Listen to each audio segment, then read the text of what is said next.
Thursday, November 25, 2021. And as I call this meeting to order, I'm going to throw it over to, I hope, someone who's no stranger to us here, our acting regional clerk, Aretha Adams. So, Aretha, why don't you get us started? Thank you, Mr. Chair, and good morning, everyone. This meeting is being live streamed. In order to ensure that this meeting remains accessible to the public, the meeting will be recessed for 15 minutes if the live stream is interrupted or fails. Staff will work to get the live stream up and running and will keep council informed. We'll now proceed to roll call. Mayor Brown? Present. Thank you. Councillor Carlson? Here, thanks. Thank you. Mayor Crombie? Mayor Crombie? Councillor Demurla? Councillor Demurla? Councillor Dasco? Present. Thank you. Councillor Dillon? Councillor Dillon? Councillor Downey? Present. Thank you. Councillor Fonseca? Good morning, present. Thank you. Councillor Fortini? Good morning. I'm here. Present. Thank you. Thank you. Councillor Groves? Councillor Groves? Councillor Innes? Happy Thursday, present. Thank you. Councillor Kovac?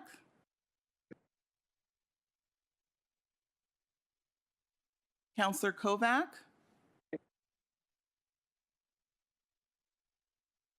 Councillor Mahoney? Good morning, I'm present. Thank you. Councillor McFadden? Good morning, everyone. Thank you. Councillor Medeiros? Present. Thank you. Councillor Paleshi? Present, good morning. Thank you. Councillor Parrish? Councillor Parrish? I see you. I'll mark you present. Thank you. Councillor Raz indicated that she would be absent due to a personal matter. Councillor Sato? Here. Thank you. Councillor Santos? Present. Thank you. Councillor Sinclair? Here. Thank you. Councillor Starr? Present. Happy U.S. Thanksgiving Turkey Day. Thank you. Mayor Thompson? Present. Good morning. Thank you. Councillor Vicente? Councillor Vicente?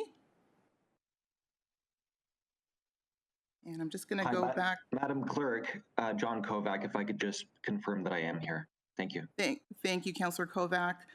Councillor Demurla, I see that you're present as well. I'm just going to go back through just to see if I've missed anyone. Mayor Crombie? Councillor Dillon? Councillor Groves? Councillor Vicente? Thank you. We have quorum, so I'll turn it back over to you, Mr. Chair. Thank you very much. That brings us to our Indigenous land acknowledgement. We would like to begin by acknowledging the land on which we gather and which the region of Peel operates is part of the treaty lands of the territories of the Mississauga of the Credit. For thousands of years, Indigenous peoples inhabited and cared for this land. In particular, we acknowledge the Anishinaabe, Huron-Wendat, Haudenosaunee, and Ojibwe Chippewa peoples, the land that is home to the Métis, and most recently, the territory of the Mississaugas of the Credit First Nation, who are direct descendants of the Mississaugas of the Credit. We are grateful to have this opportunity to work on this land, and by doing so, give our respect to its first inhabitants. I also want to take advantage of this opportunity to recognize that it's the International Day for the Elimination of Violence Against Women. So I would like to start our meeting today with some words of recognition of the International Day of Elimination of Violence Against Women, today on the 25th of November, and the launch of 16 days of activism that concludes on December 10, which is International Human Rights Day. Violence against women is one of the most widespread, persistent, and devastating human rights violations in our world today. yet it still remains largely unreported due to the silence, stigma, and shame surrounding it. And Peel isn't exempt from this kind of prevalent crime. In 2020, police in Peel responded to more than 18,000 incidents of family and intimate partner violence. On average, that's 50 disputes every day or every 2 hours. And that's just what goes reported. Most incidents aren't even reported. Recognizing the need to address family and intimate partner violence in Peel and to stand in solidarity with our survivors, Regional Council unanimously passed a motion in February 2020 for the region and partners to shed light on this critical issue. Today, the Region of Peel and community partners have launched Break the Silence, a campaign aimed to help end violence against women by building awareness in our community. As part of Peel's Community Safety and Wellbeing Plan, this campaign was created in collaboration with the City of Brampton, the City of Mississauga, Town of Caledon, Peel Regional Police, Ontario Provincial Police, and more than 10 community organizations. While pervasive, gender-based violence is not inevitable. It can and must be prevented. Stopping this violence starts with empowering women and survivors, understanding how to tackle the root causes, and challenging and transforming harmful social norms. The region and its partners will be active on social media, so please help us spread the word, break the silence, and get everyone talking about it and how unacceptable violence against women is in all of its forms. Please visit the Region of Peel's website to learn more about family and intimate partner violence in Peel, and a special shout out to all the ladies around the table that serve us in Peel that are on the front lines of this battle and the great work that they've done in that regard. And one last one, if I may, some great news. We're so proud when our staff does well. No surprise to any of you of the marvelous work that Dr. Lowe's been doing in very challenging times. But what a marvelous thing to learn that Dr. Lawrence Lowe has just been selected amongst the top 50 influential Torontonians in 2021. I say Torontonians because that's what the article said, but let's say in terms of the GTA. It is with immense pride that I inform you that our very own Dr. Lowe has made it in the top 50 of Toronto's most influential individuals in 2021. What an immense honor this is for Dr. Lowe and for the region of Peel. The annual Top 50 Influential list is presented by Toronto Life and acknowledges the Torontonians whose bravery, smarts, and clout are changing the world as we know it. Since the start of the pandemic, Dr. Lowe and his team have led the region with passion and unwavering commitment to ensure that we place the health and safety of our residents over anything else. Whether this means that his team recommended some stricter measures, shutting down businesses that were seeing increased outbreaks, advocating for the province to ensure workers can isolate at home without loss of pay, Dr. Lowe and his team stood their ground for what matters most, our residents who have faced too many disparities through this pandemic. While it may have inconvenienced some, the results we see today speak for themselves. We are seeing lower positivity rates across Peel, thanks to their collective work, and they have worked tirelessly to ensure we remain safe. And so I want to thank Dr. Lowe and the public health team for this enormous undertaking. We could not have done this without you. Thank you very much, and congratulations on an accolade well done. Okay, with that, Madam Clerk, I go to the declarations of conflict of interest. Are there any declarations of conflict of interest? Councillor Sato, I see your hand. Yes, thank you, Mr. Chair. I need to declare a conflict. I think it's report, I filed this on paper with clerk. 8.3, the operating budget. Anything to do with the non-union salaries, I have a conflict with, as I have family members working in the region of Peel. Thank you. Duly noted, thank you. Any other conflicts? Seeing none. Approval of the minutes. Madam Clerk, do I have any minutes from a previous meeting? I don't believe so. That is correct, Mr. Chair. There are no minutes. Very good. So approval of the agenda. If Councillor Sato and Councillor Fonseca would approve the agenda, anybody opposed? That is carried. That takes us right into the delegations of this council meeting to deal with budget. So the opening remarks come from Gary Kent, Chief Financial Officer and Commissioner of Corporate Services. Gary, please go ahead. Oh, thank you, Mr. Chair, and good morning, members of council. I hope you and your families are all doing well. This morning, I'm very proud to share with you and the community the proposed Region of Peel budget for 2022. And boy, it's been a fast year in Peel, dominated by the pandemic. But our budget gives us an opportunity to today slow down and showcase the whole range of important services that the community relies on, often when times are tough. And have we had tough times in the community these past 20 months? Norm Lum, our Director of Business and Financial Planning, will present the details in the corporate overview in the format that you're accustomed to, and then my colleagues will walk you through the departmental detail. But I did want to mention that this likely will be the last time you see this format.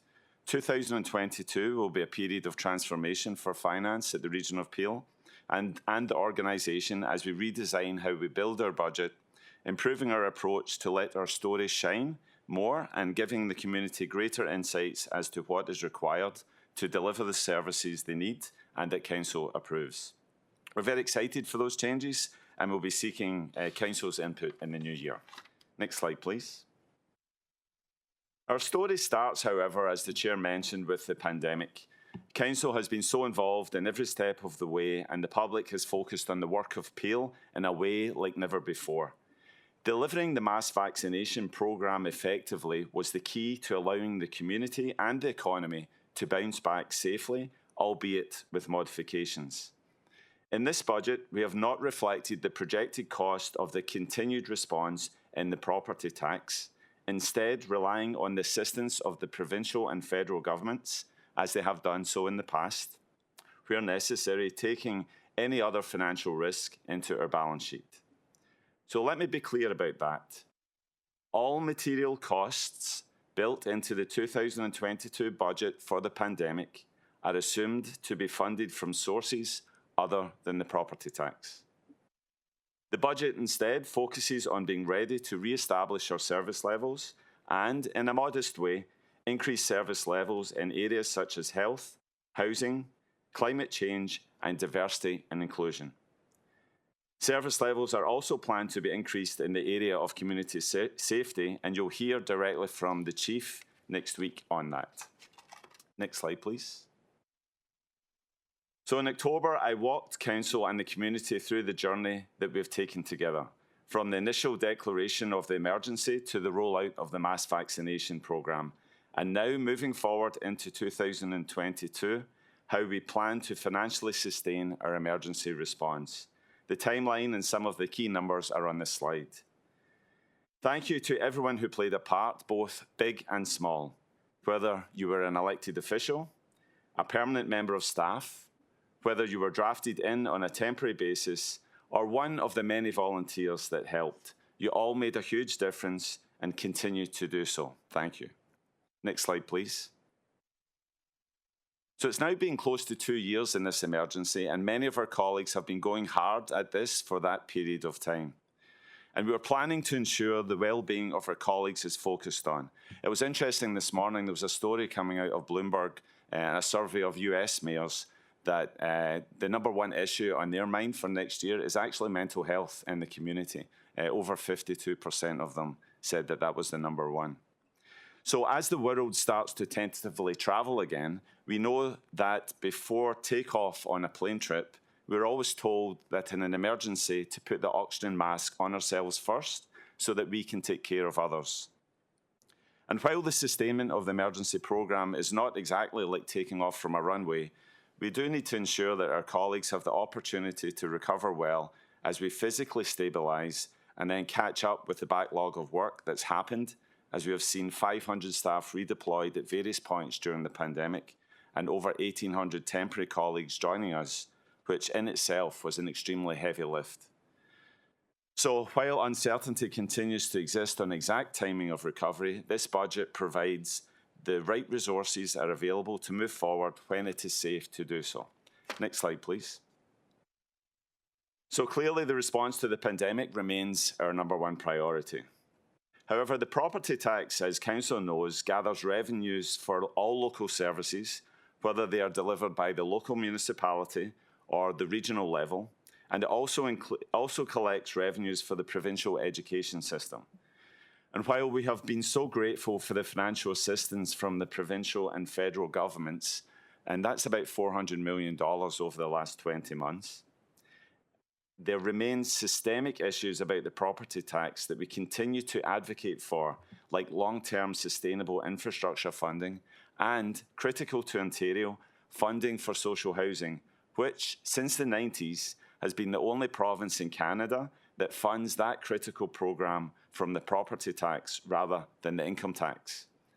2022 will be an important provincial election year to continue to advocate for these and other issues.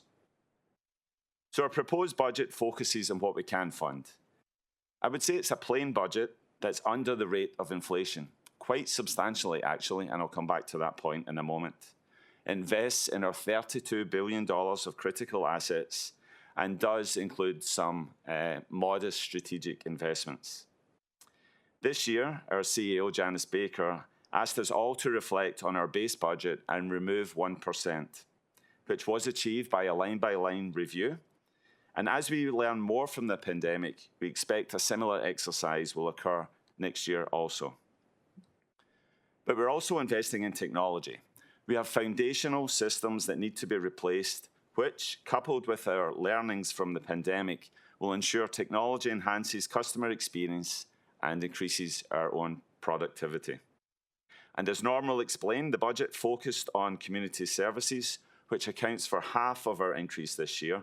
And again, you'll hear from the Chief next week on the Peel Regional Police budget. Next slide, please. So I mentioned inflation earlier on. Of course, the pandemic has just not had impacts in the past. We continue to see what many of you will remember I called in the early stages of the pandemic, the echo impacts continue to ripple forward through our community. The economic impact has been uneven, and while many have struggled, many have prospered. There are more jobs in the economy than pre-pandemic, but the mix has changed and is changing, and some sectors are really struggling to hire staff. This includes the public sector globally. And that's an issue we'll come back to Council on more about in 2022. But there's certainly more headwinds out there. In October 2021, the Canadian inflation rate was 4.7%. That's the highest in Canada in 18 years.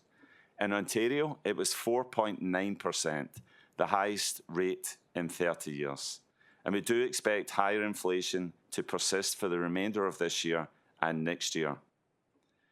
The non-residential construction price index for the Toronto area jumped to 11.9%.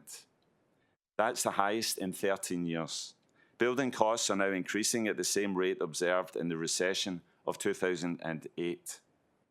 And they also are expected to last longer and continue into 2022. And of course, I believe it was Councillor Parish who raised it a few weeks ago, the global supply chain continues to be disrupted. And while every resident understands and is impacted by food prices that have risen dramatically, less obvious are the supplies and materials we need to function as a region. There's been a significant increase in building materials, specifically lumber, which would have an impact on any construction projects. And in terms of manufacturing, there's been a significant increase in raw materials, specifically those that are used for motor vehicle production, which we saw had an impact for us on ambulance production, resulting in about a 14% in the cost of an ambulance. There were also increases to freight on manufactured goods as a result of increases in oil and gas. And also, in light of some of these shortages, some of our manufacturers were buying ahead to procure inventory and raw materials, causing even more shortages. And all of this, of course, before we saw the terrible scenes coming out of British Columbia and the potential impact on the supply chain also. So, what does that mean for us? We've taken a cautious approach, only assuming 2% inflation next year. And we do know that we'll have to monitor those pricing risks and likely bring some mid-year reports to Council with price pressures. We think that's the right approach to take for the property tax in 2022. Again, keeping those costs off the property tax until we see a more settled economy and can make informed recommendations to future councils. Next slide, please. However, there is some good news. As you will see from Norm's presentation, there's been a few updates in the numbers, and there's some good news for a change. So the PILT cap has been removed. Toronto Pearson, just for members of the public, Toronto Pearson does not pay property taxes for airport operations. Instead, it pays a payment in lieu of taxes based on the passengers that pass through it. The November Provincial Economic Statement has suspended the 5% cap on the airport payment in lieu of taxes. This was one of a few fundamentally stranded tax rules from the 1990s that had to be updated, where the region and Mississauga could only benefit from 5% growth per year, even if the airport grew faster. Now, as you can imagine, the collapse of passenger travel really highlighted this, and we're thankful that the province has removed the cap, in our view, permanently. The airport only carried 9 million passengers in 2021, so we still have a $32 million gap in revenues over the next 6 years to manage until they get back to their 50 million passengers that they had in 2019. However, and Norm will explain this more, the $7 million in gap in 2022 will be funded through Safe Restart funding, and again, we're not passing that cost on to the property taxpayer.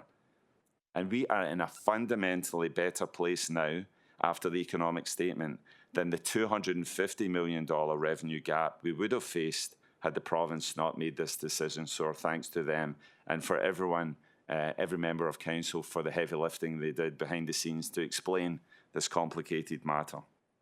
Big decision by the province. Of course, the airport is fundamental to our economy, and we will support and advocate for the Greater Toronto Airport Authority for financial assistance to ensure that the airport remains a world-class asset for the Greater Toronto region.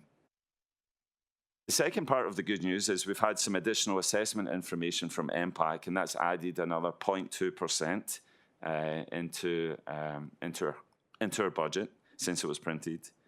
And also the pressure anticipated from supplemental taxes has decreased by 900,000. So originally we'd said 1.6, it's now come down from there.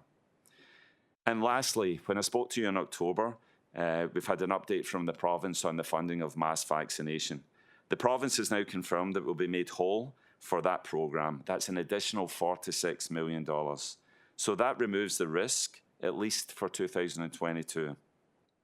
Of course, as you know, we're going to be spending up to $38 million in the mass vaccination programme and recovery in 2022. That's our estimate, depending on tactics and timing and provincial rules. But again, we're not loading that into the property tax. So I hope I'll leave you with some good news. We look forward to your deliberations. The overview that Norm is going to provide has layered in these small changes. You'll see them in front of you. And now I'll hand over to Norm Lum, who's going to take you through the details. Thanks so much. Great, thank you, Gary. I'll wait for the presentation to be loaded. Thank you. Go ahead, Norm. You're good to go. I'm just waiting for the presentation to be loaded.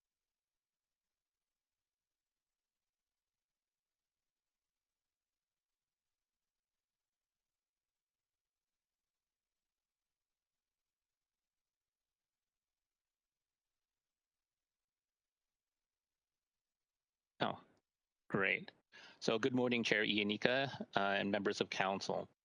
Joining me today is Bess Kadama, Manager of Business and Capital Planning.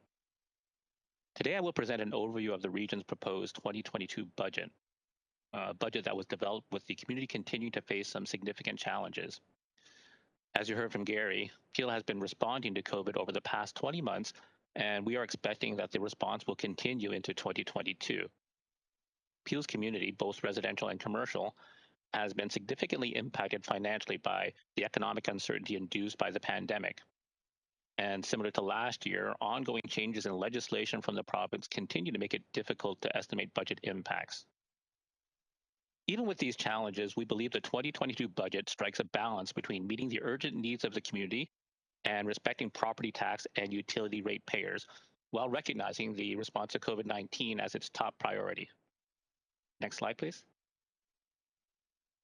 Our budget discussions will be centered around the services Peel provides and Council's strategic outcomes.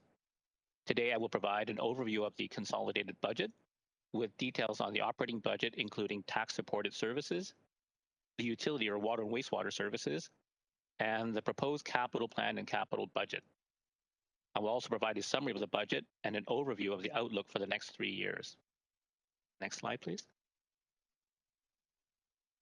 The population of the region of Peel continues to grow, and its economy is still being disrupted by the pandemic.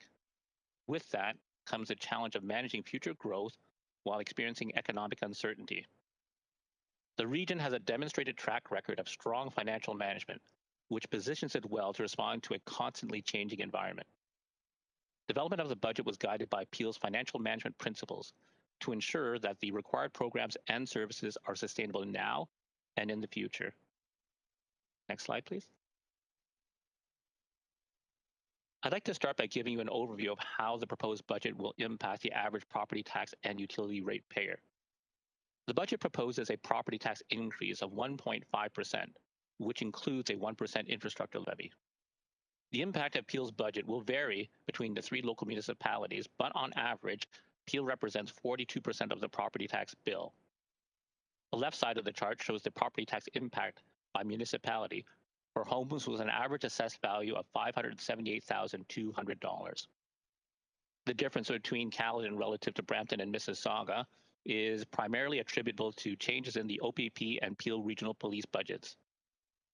The average small business will see an annual increase of $129. The right side of the slide summarizes the utility rate budget, which proposes a 5.8% rate increase recovered through the utility rate bills for those on municipal water supply. Next slide, please. This slide provides a bird's eye view of the total budget. You can see from the tabular format both the operating and capital expenditures for services provided in each of the 3 focus areas: living, thriving, and leading. As shown in the last column on the right, the budget proposes operating and capital investments of $3.8 billion to advance Council's current and long-term objectives. While we spend a lot of time speaking about incremental change, the overall regional budget provides the resources for many critical services to the community under each area of focus. I will explain each area separately in the following slides. Next slide, please. Services in the area of living improve people's lives in their time of need. The operating budget totals $943 million, and capital investments are $162 million. Services highlights include providing paramedic response, accessible transportation trips, subsidies for lower income families requiring childcare, as well as early on programs to support children and caregivers, affordable housing subsidies, long-term care services, and shelter supports. Next slide, please. Services under Thriving ensure that our communities are integrated, safe, and complete. The operating budget totals $1.6 billion, and capital investments totaled $929 million. Services include providing safe drinking water, policing services, public health vaccination, regional roads, and residential waste collection and management. Next slide, please. Investments in the area of leading ensure the region is being future-oriented and accountable. While our end focus is always on Peel's residents and businesses, these investments are vital to ensure that the resident and business-facing services are efficient, effective, and sustainable.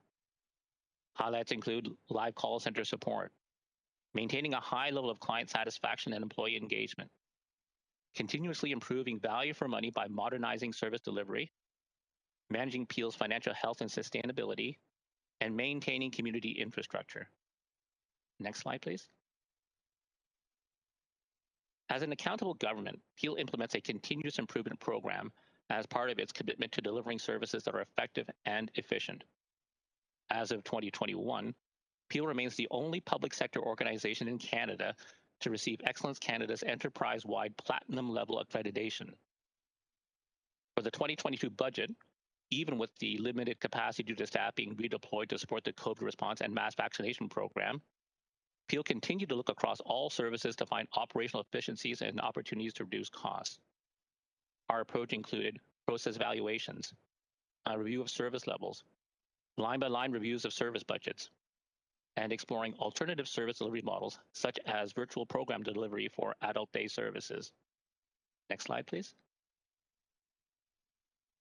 Property and utility ratepayers ultimately benefit from Peel's disciplined approach to improving service delivery and efficiency. For the 2022 budget, the CAO issued a challenge to find savings equivalent to 1% of the budget before development of the budget had begun. Through these efforts, the budget reflects about $8.3 million in cost savings and a further $0.8 million in cost avoidance. Over the past 4 years, the region's continuous improvement program has resulted in cumulative benefits of $20.3 million, $10.1 million in tax-supported services, and $10.2 million within utility rate-supported services. The majority of savings found this year were from line-by-line reviews of service budgets. Staff reviewed spending trends and made reductions that were sustainable and that didn't impact service levels. As more lessons are learned through the COVID experience, we expect to find more ways to improve efficiency. Excuse me. Later today, each commissioner will provide highlights of efficiencies achieved in the various services within their respective portfolios.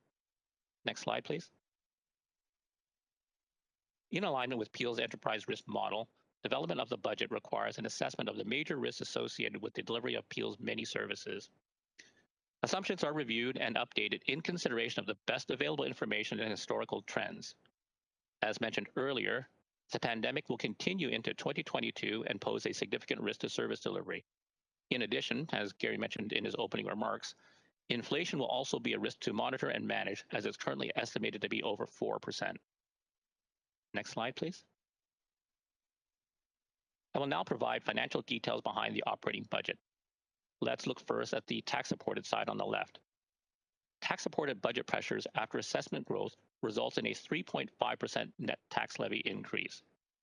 1.7%, or half of that pressure, is from regionally controlled sources, including a 1% infrastructure levy to maintain Peel's tax-supported infrastructure. The remaining 1.8% of the budget pressure comes from drivers not directly under the control of the region. Moving to the right, the utility rate supported budget proposes an increase of 5.8%, including 5% to maintain infrastructure. It also reflects a slight increase in overall consumption. Next slide, please. The region's proposed operating budget of $2.7 billion provides funding for externally financed organizations, including the 3 conservation authorities, the Municipal Property Assessment Corporation, commonly known as MPACT, and police services, which includes Peel Regional Police and Ontario Provincial Police. Both the police and conservation authorities have separate boards who review their budgets prior to submission to the region.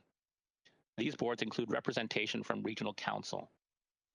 MPAC is funded by single-tier and upper-tier municipalities, according to a formula set in legislation.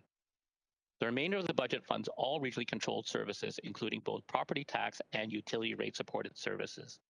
Next slide, please. Peel's operating budget has 4 main sources of funding. Non-property tax funding sources include grants and subsidies.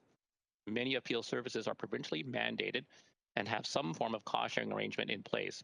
Of note, the grants represent almost 1/4 of Peel's overall funding. There is a significant decrease in funding this year due to the lower caseload for income support in 2022. Non-property tax funding sources also include water and wastewater fees recovered through the water bill. And other sources such as contributions from reserves, miscellaneous user fees, development charge reserve financing, and payments in lieu of taxes. The remaining 45% of the budget is funded through property taxes. Next slide, please. Over the next few slides, I'll provide an overview of the expenditures included in the budget. Within the regionally controlled budget, labor costs represent just 28% of total expenditures. As outlined in this slide, labor costs are funded through the utility rate, the province through cost-shared programs, and by property taxes. Next slide, please. The remaining 72% of the budget is for non-labor costs. They include reserve contributions to fund the state of good repair for Peel's infrastructure-intensive services, as outlined in the capital plan. Other services contracted out for efficient service delivery, including waste collection, processing, and disposal, and water and wastewater operations. Working with our partners in the community, reflecting Peel's role as a service manager for housing and childcare, as well as providing income supports. And finally, direct program delivery costs, which account for 26% of the expenditures. Next slide, please. These are all 17 of the regionally controlled services put on one slide with the 3 public health services bundled together. As you can see from the visual, roughly half of the services support a thriving community, the left side of the donut, and the other half of the services support the lives of residents in need on the right side of the donut. Next slide, please. Every year, Peel services face pressure from increased costs due to inflation and population growth. And we believe that these costs should be shared with the province for provincially mandated programs such as childcare, public health, paramedic services, and long-term care. However, most of the provincial funding formulas don't keep pace with inflation and growth, or there's a lag in timing for the funding, which puts additional pressure on the property tax base. This slide outlines approaches taken to manage those pressures and the difficult decisions required of Council. There are 2 areas that I want to highlight. For 2022, the province has kept the funding for public health frozen at 2018 levels, so there is no additional funding for inflation or population growth. This pressure has been added to the property tax base. And as discussed in last year's budget, the province continues to reduce funding to childcare. Overall, the funding pressure was $7.1 million for 2022. The program found efficiencies to address $3.3 million of that pressure, and the remaining $3.8 million in pressure has been spread out over the next 4 years using draws from the Rate Stabilization Reserve. Overall, the 2022 budget includes $2.9 million to offset the reduction in funding from the province. Next slide, please. As mentioned earlier, the pandemic is expected to continue into 2022. While staff identified the resources needed to manage the COVID response into 2022 through a report to Council on October 28th, the budget still includes some minor expenditures to ensure facilities are safe and PPE is available. Of note is the $7.1 million for the reduction in payments in lieu of taxes from the airport that Gary mentioned earlier. These expenditures will not have a net budget impact in 2022, as they will be funded either through program-specific funding or Safe Restart funding or draws from the reserve. Next slide, please. And how services are delivered varies from service to service. As noted earlier, some services are contracted out to external vendors who provide services to support waste management and water and wastewater. On the other hand, services like paramedic response and Ontario Works utilize internal staff resources. Services are reviewed periodically, ensuring the most effective service delivery model is used. In order to meet Council's approved service levels, the 2022 budget includes 11 staff positions becoming full-time regular at no additional cost to tax and utility rate payers. Also included are 47 full-time staff equivalents to meet increased service demands. Additions in the utility rate services are associated with supporting the region's water supply and wastewater services. These positions are fully funded by user fees. A detailed listing of proposed staff additions can be found in Appendix 5 of the consolidated budget document. Next slide, please. Up to this point, I presented how the overall budget supports the many services provided by Peel. I will now provide an overview on the incremental changes to Peel's tax-supported operating budget. Next slide, please. The changes in the proposed budget can be split into 2 general categories: region controlled and non-regionally controlled. Looking at the region controlled services, an overall net increase of 1.7% is projected. To maintain service levels, a net $2.4 million is required. This takes into account inflation on labor and goods and services, and also reflects the cost savings I mentioned earlier in the presentation and assessment growth. For new service investments, a total of $6.4 million is proposed. The investments include the opening of the Seniors Health and Wellness Village, increased needs-based housing subsidies, increased support to community agencies, maintenance and operations for stormwater systems, improved customer service at waste community recycling centers, other investments which include resources to expand the early on childcare program, increase housing resources, and advance diversity, equity, and inclusion. In addition to service investments, an infrastructure levy of $11.7 million is also proposed to maintain the region's $4 billion in tax-supported assets. Next slide, please. Now looking at the non-regionally controlled budget drivers, we have external funding impacts of $3.6 million, $2.9 million for provincial funding, and $0.7 million for the estimated reduction in supplementary tax revenue. Police services require $12.2 million to maintain service levels and an additional $4.7 million to increase community safety, which the Peel Regional Police will present next week. The three conservation authorities require a total of $0.7 million to maintain services and are not requesting funding for any new initiatives. So overall, non-region controlled budget drivers represent 1.8%. In total, 3.5% net tax levy increase is required for region controlled and non-regionally controlled drivers. Next slide, please. On this slide, I would like to highlight the new investments to improve people's lives in their time of need, increasing the needs-based subsidies and resources to create 74 additional housing units, opening the Seniors Health and Wellness Village, including the implementation of 2 butterfly model units, and increasing the grants and subsidies to community agencies. Next slide, please. New investments in the thriving area of services are designed to ensure that we have an integrated, safe, and complete community. Investments include managing the increased tonnage from more households, supporting the operations and maintenance program for the new stormwater system, increasing support at community recycling centers, and continuing to respond to COVID-19. Next slide, please. New investments in the area of leading are required to enable direct service delivery areas and community for life outcomes. Highlights include advancing work that contributes to a diverse and inclusive workplace and community, supporting the move towards growing data integration, and increasing reserve contributions to maintain Peel's infrastructure. Later today, the commissioners will provide more detail on key service investments. Next slide, please. Having now reviewed all the budget increases on the left side, we will now focus on the funding sources presented on the right.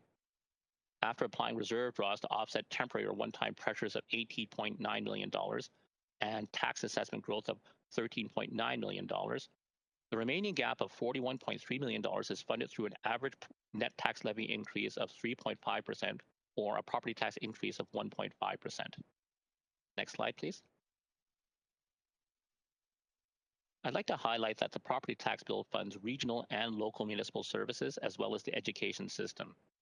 When you, as a resident, receive your tax bill, on average, Peel services represent 42%. Local municipal services also account for 40%, with the remaining balance of the property tax bill funding the education system. The relative portions will vary by municipality. Next slide, please. This chart outlines where your 2022 regional tax dollars will be spent for each $100,000 in residential assessment.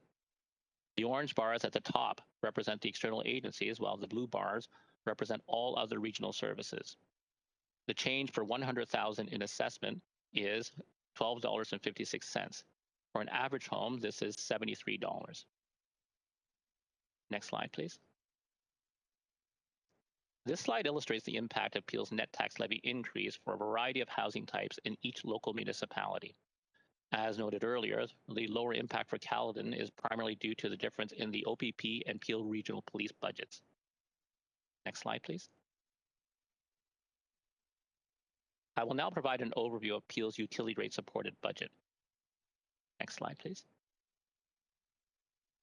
As Peel continues to grow, we will provide water and wastewater services to almost 3,000 new residential and business customers. The budget includes funding to provide service to new customers, as well as pay for inflation on labor, goods, and services, partially offset by savings from Peel's continuous improvement program. It also includes new service investments, and it includes an increase in reserve contributions to manage a state of good repair. Peel's supply of water and wastewater services is infrastructure intensive. I will speak to the capital infrastructure requirements in the following slides. Total program pressures of $32.2 million result in an overall utility rate increase of 5.8%. Next slide, please. The utility rate services are required to be fully cost recovered through the water bill, which is a user fee based on consumption. Based on the proposed budget, a typical household will see an increase of $47 per year or 13 cents per day. A small business will see an increase of $118 per year or 32 cents per day. Next slide, please. Peel's average residential water bill is very competitive when compared to that of neighboring municipalities. Peel's current water bill is 35% below the 2021 average within the GTA And even after the proposed increase, it will still be 32% below the 2021 average. An explanation for this year's rate increase will be provided to customers following the increase scheduled for April 1st. Next slide, please. To ensure Peel's water and wastewater infrastructure is maintained over the long term, we are forecasting an average annual increase of 5.8%, largely driven by 5% each year for infrastructure over the next 3 years. This will still keep Peel's utility rate the lowest in the GTA. Next slide, please. I will now provide more information on the proposed capital plan and capital budget, which were developed using Peel's financial principles. Next slide, please. Every year, in addition to the one-year capital budget, the region prepares a 9-year capital forecast, which is approved by council in principle for planning purposes. Planning beyond a single year allows the region to assess the sustainability of future plans. The capital plan at approximately $11.9 billion supports region-controlled tax-supported services, Conservation Authority managed projects, Peel Regional Police, and utility rate supported services. The capital plan includes investments to maintain existing infrastructure and to add new infrastructure to support population and employment growth. Next slide, please.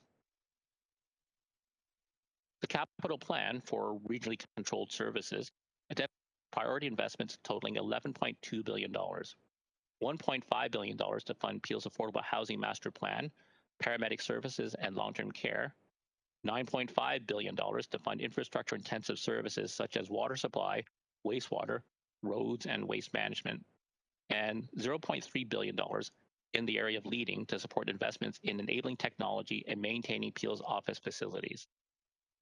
Next slide, please. Peel's capital plan is financed primarily through existing capital reserves and development charge revenue. Debt financing totaling $229 million has been identified for revenue-generating projects such as affordable housing and investments to enable Peel's waste diversion goals, better reflecting generational equity for the utilization of these assets. Next slide, please. We employ financial management principles in our capital planning. Capital planning starts with capital-related financial management principles. First, assets should be maintained in a state of good repair. Second, growth pays for growth to the extent possible under current legislation. Third, the capital plan needs to be sustainable. Non-DC growth and other council priorities are included where the capital and future operating costs are sustainable and affordable. The region-controlled capital plan can be categorized into the 3 types of capital work as seen on the screen.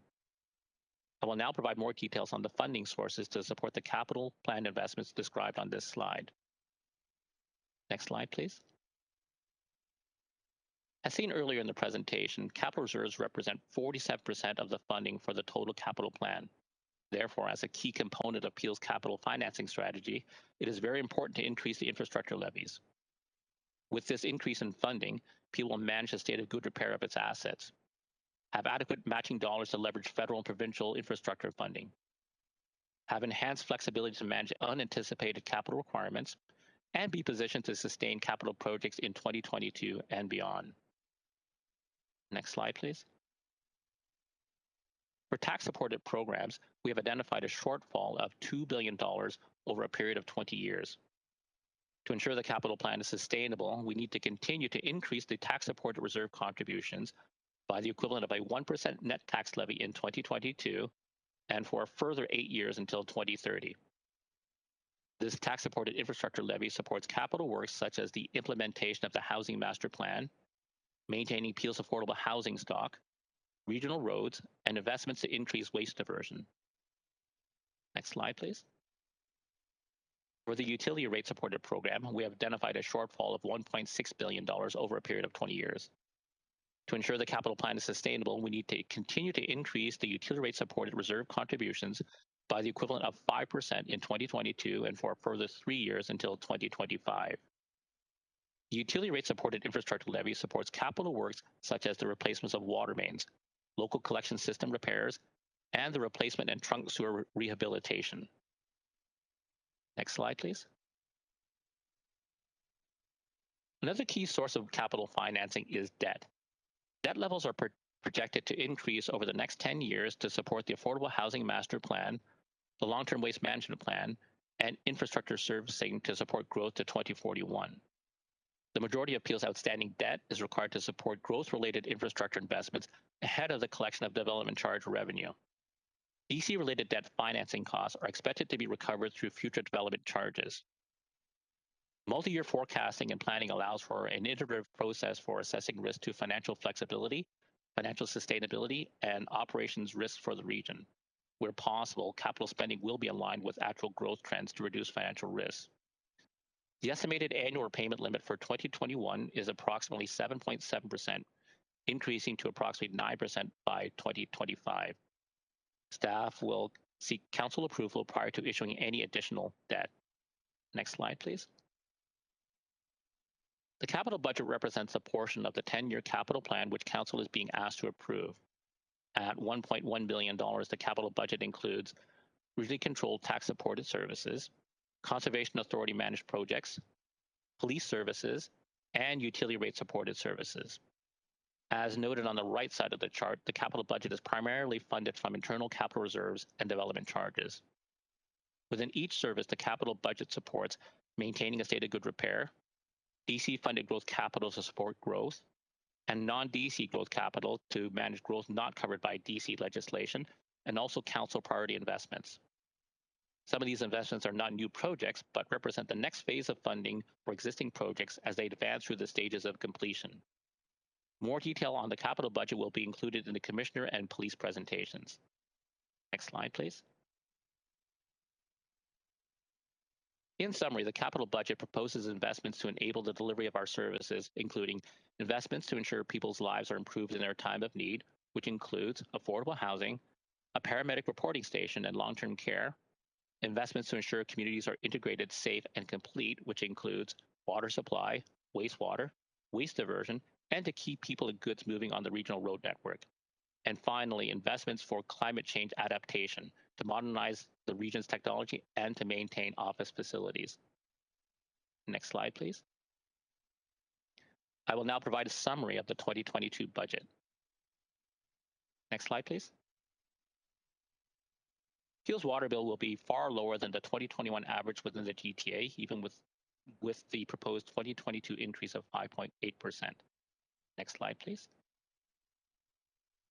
The next three slides will show the property tax impact for each local municipality based on their respective proposed increase. So starting with Brampton, the impact of a 3.5% regional net tax levy increase is 1.4% on the total property tax bill. For the education portion, we assume no change. Brampton's proposed 2022 budget increase is equivalent to a 1.3% property tax increase. When combined with Peel's proposed increase, the overall average residential tax rate increase will be 2.7%. Next slide, please. For the town of Caledon, after adjusting for the impact of the OPP budget changes, the region's proposed net tax levy increase has a property tax impact of 0.6%. Caledon's proposed 2022 budget increase is equivalent to a 1.3% property tax increase. When combined with Peel's proposed increase, the overall average residential tax rate increase is 1.9%. Next slide, please. For Mississauga, the impact of the region's net levy increase is 1.6% on the total property tax bill. When combined with Mississauga's proposed increase, the overall average residential property tax rate increase would be 3.1%. From year to year, the level of service pressures may vary from one tier of municipal government to another. But by focusing on the bottom line impact, Council can ensure that there's a balance between meeting community needs and taxpayer affordability. Next slide, please.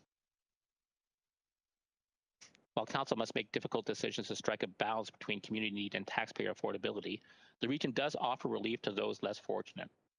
Peel services such as long-term care, affordable housing, childcare, and Ontario Works are designed to support Peel's vulnerable populations. Budget also supports low-income individuals with subsidies to make transit more affordable in Brampton and Mississauga. We provide homelessness supports and low-income seniors dental services. And finally, Peel partners with local municipalities to support property tax rebates for low-income seniors and those on ODSP. Next slide, please. I'll now provide an update on our budget forecast for the next 3 years. Next slide, please. So it is important that we look beyond the current year to ensure that decisions made today will be sustainable and affordable in the future. The forecast is based on a growing population, inflation trends, and council-approved service levels and service level changes. The average net tax levy increase forecasted for the next 3 years is 4.1%.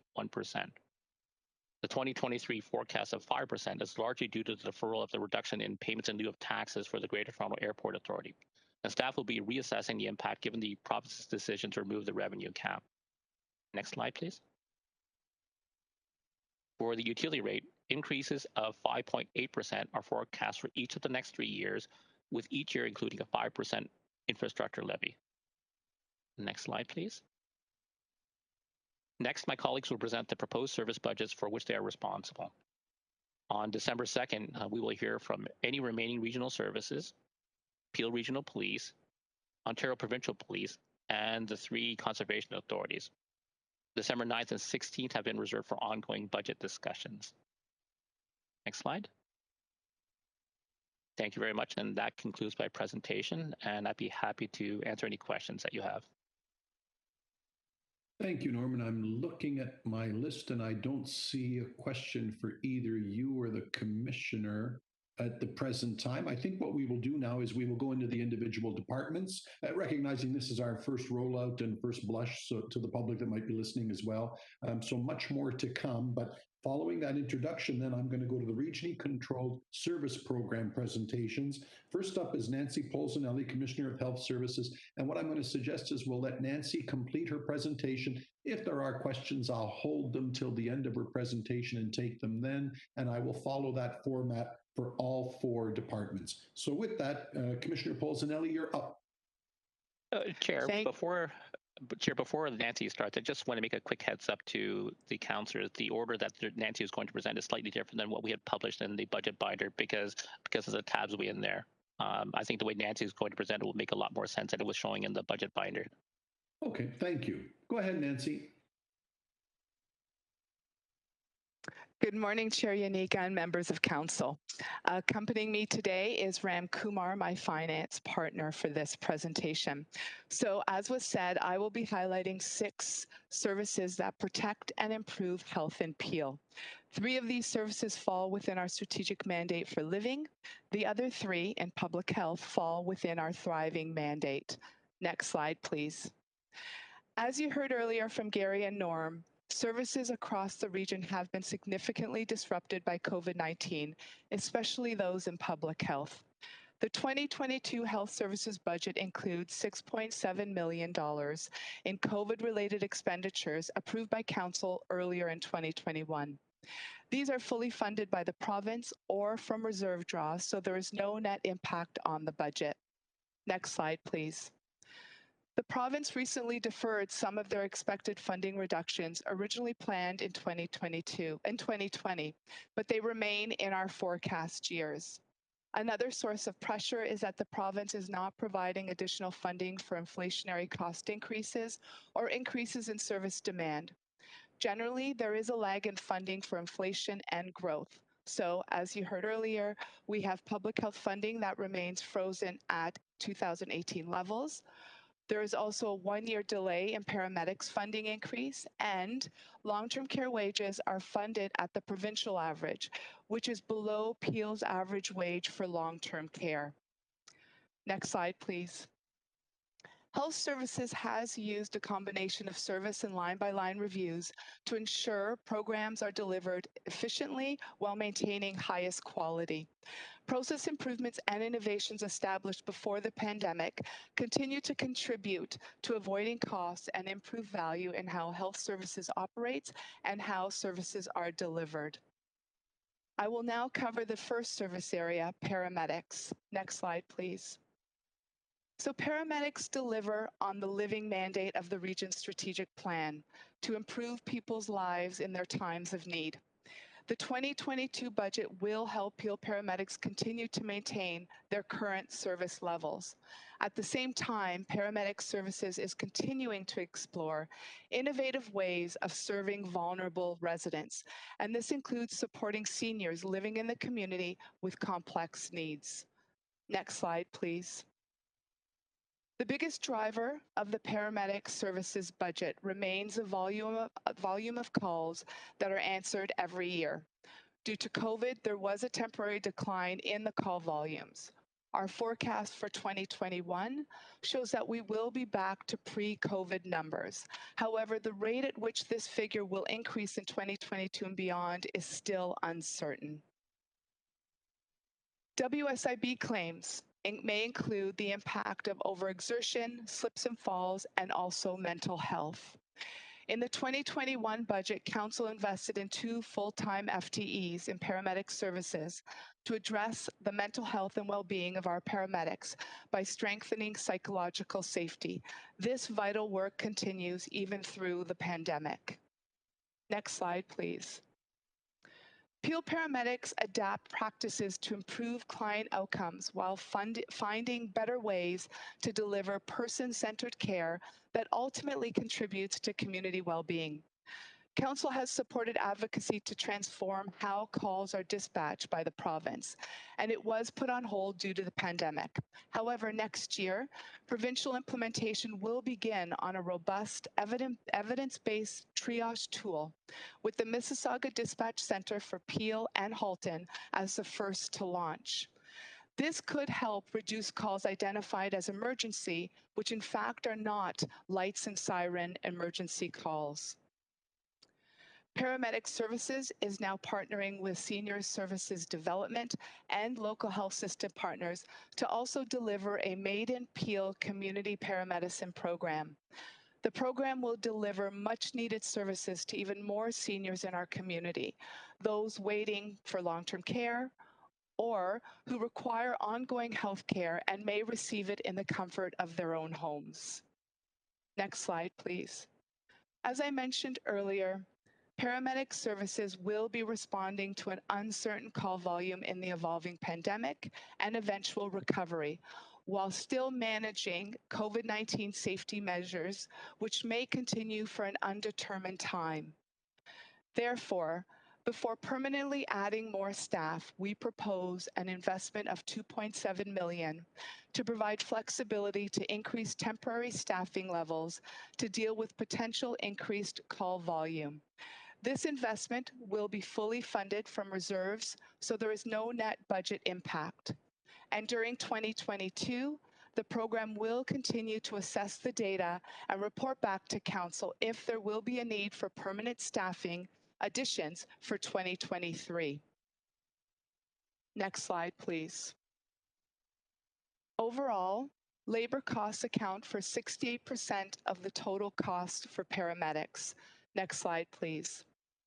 The net annual resources to fund the 2022 recommended service level is $66.8 million.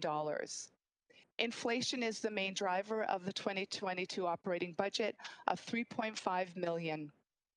The net proposed increase to the paramedics budget after the provincial funding and efficiencies is $1.4 million. Next slide, please. As presented to Council in December 2020, the 2022 paramedics capital budget includes a $20 million investment for the construction of a new reporting station to meet future growth in call demand. This also reflects $1.4 million to ensure climate change is part of the design and construction. Staff will continue to seek efficiencies and cost avoidances through co-location opportunities and design. Construction costs for this reporting station are included in the budget. The proposed capital budget also includes $7 million for the state of good repairs, including the replacement of up to 24 ambulances and other equipment that are at their end of useful life. Next slide, please. As mentioned on the previous slide, the 2022 capital budget proposes the expenditure of $27 million. Next slide, please. This slide is a summary of the key financial information for the paramedics 2022 budget. The increase of 5.7% in 2024 reflects the staffing and operating costs of the new reporting station. The next service highlighted is long-term care. Next slide, please. Our services in long-term care provide care for elderly people with complex needs and fill gaps in service to address clinical care and wellness for Peel's senior population. We strive every day to deliver compassionate, emotionally focused, and person-centered care. Next slide, please. Since April 2021, employees who are fully vaccinated can work in more than one location. However, the provincial emergency order requiring staff to work in one. Sorry, can I make sure everybody that's muted, that should be muted, is otherwise muted, because we're getting some background noise, please. So please check to make sure if you're not speaking, and only Nancy is, for the rest of us to be sure we're muted. Thank you. Go ahead, Nancy. Thank you. So, however, the provincial emergency order requiring staff to work in one LTC home remains in place for those staff who continue to be unvaccinated. This has led to 127 people, or 12% of our LTC workforce, working elsewhere, which does result in a significant loss of staff for the Region of Peel. As of November 18th, 93% of long-term care staff have received full vaccination. Next slide, please. As of 2020, 88% of the people living in our long-term care homes are either totally or extensively dependent on staff for activities of daily living, like bathing or eating. And 83.5% of residents have a cognitive impairment, including dementia. Through the pandemic, the region has remained dedicated to providing emotional-based care through the butterfly model, but there have been challenges. Those who live in our homes cannot freely engage with others as they would have before the pandemic. And staffing levels also impact delivery of the butterfly model. As the region moves towards recovery from the pandemic, staff are working to reinstate efforts to spread the butterfly model through other home areas and with our families. In addition, we've used virtual technology to keep families, caregivers, and physicians involved in care. And this may include FaceTime chats using an iPad or family conferences over Zoom and for healthcare. IPAC software has also been added, which enables enhanced vigilance on infection control and spread, such as identifying infection patterns in different areas of the home and supporting real-time decision-making. Next slide, please. So in the fall of 2022, the Seniors Health and Wellness Village at Peel Manor is scheduled for completion and operational rollout. As presented to Council in a report dated April 8th, 2021, it will require base funding or base staffing to maintain services to current residents, one-time costs to relocate to the new building, and staffing to implement the Peel Integrated Care Model. Included in the budget is a total of $1 million for 11.76 FTEs in staffing, and some increases in goods and services for a building with a bigger footprint. Due to operational alignment, 3 FTE or 0.2 million from this total will be placed in the adult day services budget. The Adult Day program will service 90 participants, an increase from the original 45 spaces at Peel Manor today. The Seniors Health and Wellness Village will be home to 177 people with a design that provides for person-centered care and enhanced quality of life. This includes a 29-bed butterfly home. So this investment also includes 14 FTE for 2 butterfly households. Next slide, please. Similar to other Peel Health Services, labor costs are the largest component of the cost, representing 76% of the total operating budget. Next slide, please. The net annual resources to fund the 2022 recommended service level is $45.6 million. Inflation is one of the main drivers of the 2022 operating budget of $2.6 million. With the Seniors Health and Wellness Village service investment, The overall net proposed change after the provincial funding and efficiencies, the long-term care's budget is $4 million. Next slide, please. For the 2022 capital budget, staff recommend a capital investment of $9.1 million. Of the total request, $4 million is towards the budget for the Seniors Health and Wellness Village for inflation and other contingencies, and the balance is for facility maintenance. Next slide, please. Overall, the LTC capital budget supports both state of good repair and growth in service demand. It is 100% funded from capital reserves. Next slide, please. Before you is a summary of the key financial information for the long-term care 2022 budget. The forecasted increase for 2023 is to annualize the operating costs for the Seniors Health and Wellness Village. I will now move on to adult day services. Next slide, please. Nearly all seniors want to live in their own homes for as long as possible without the need to move to long-term care. Adult day services helps them maintain health, well-being, and a sense of connection while living independently.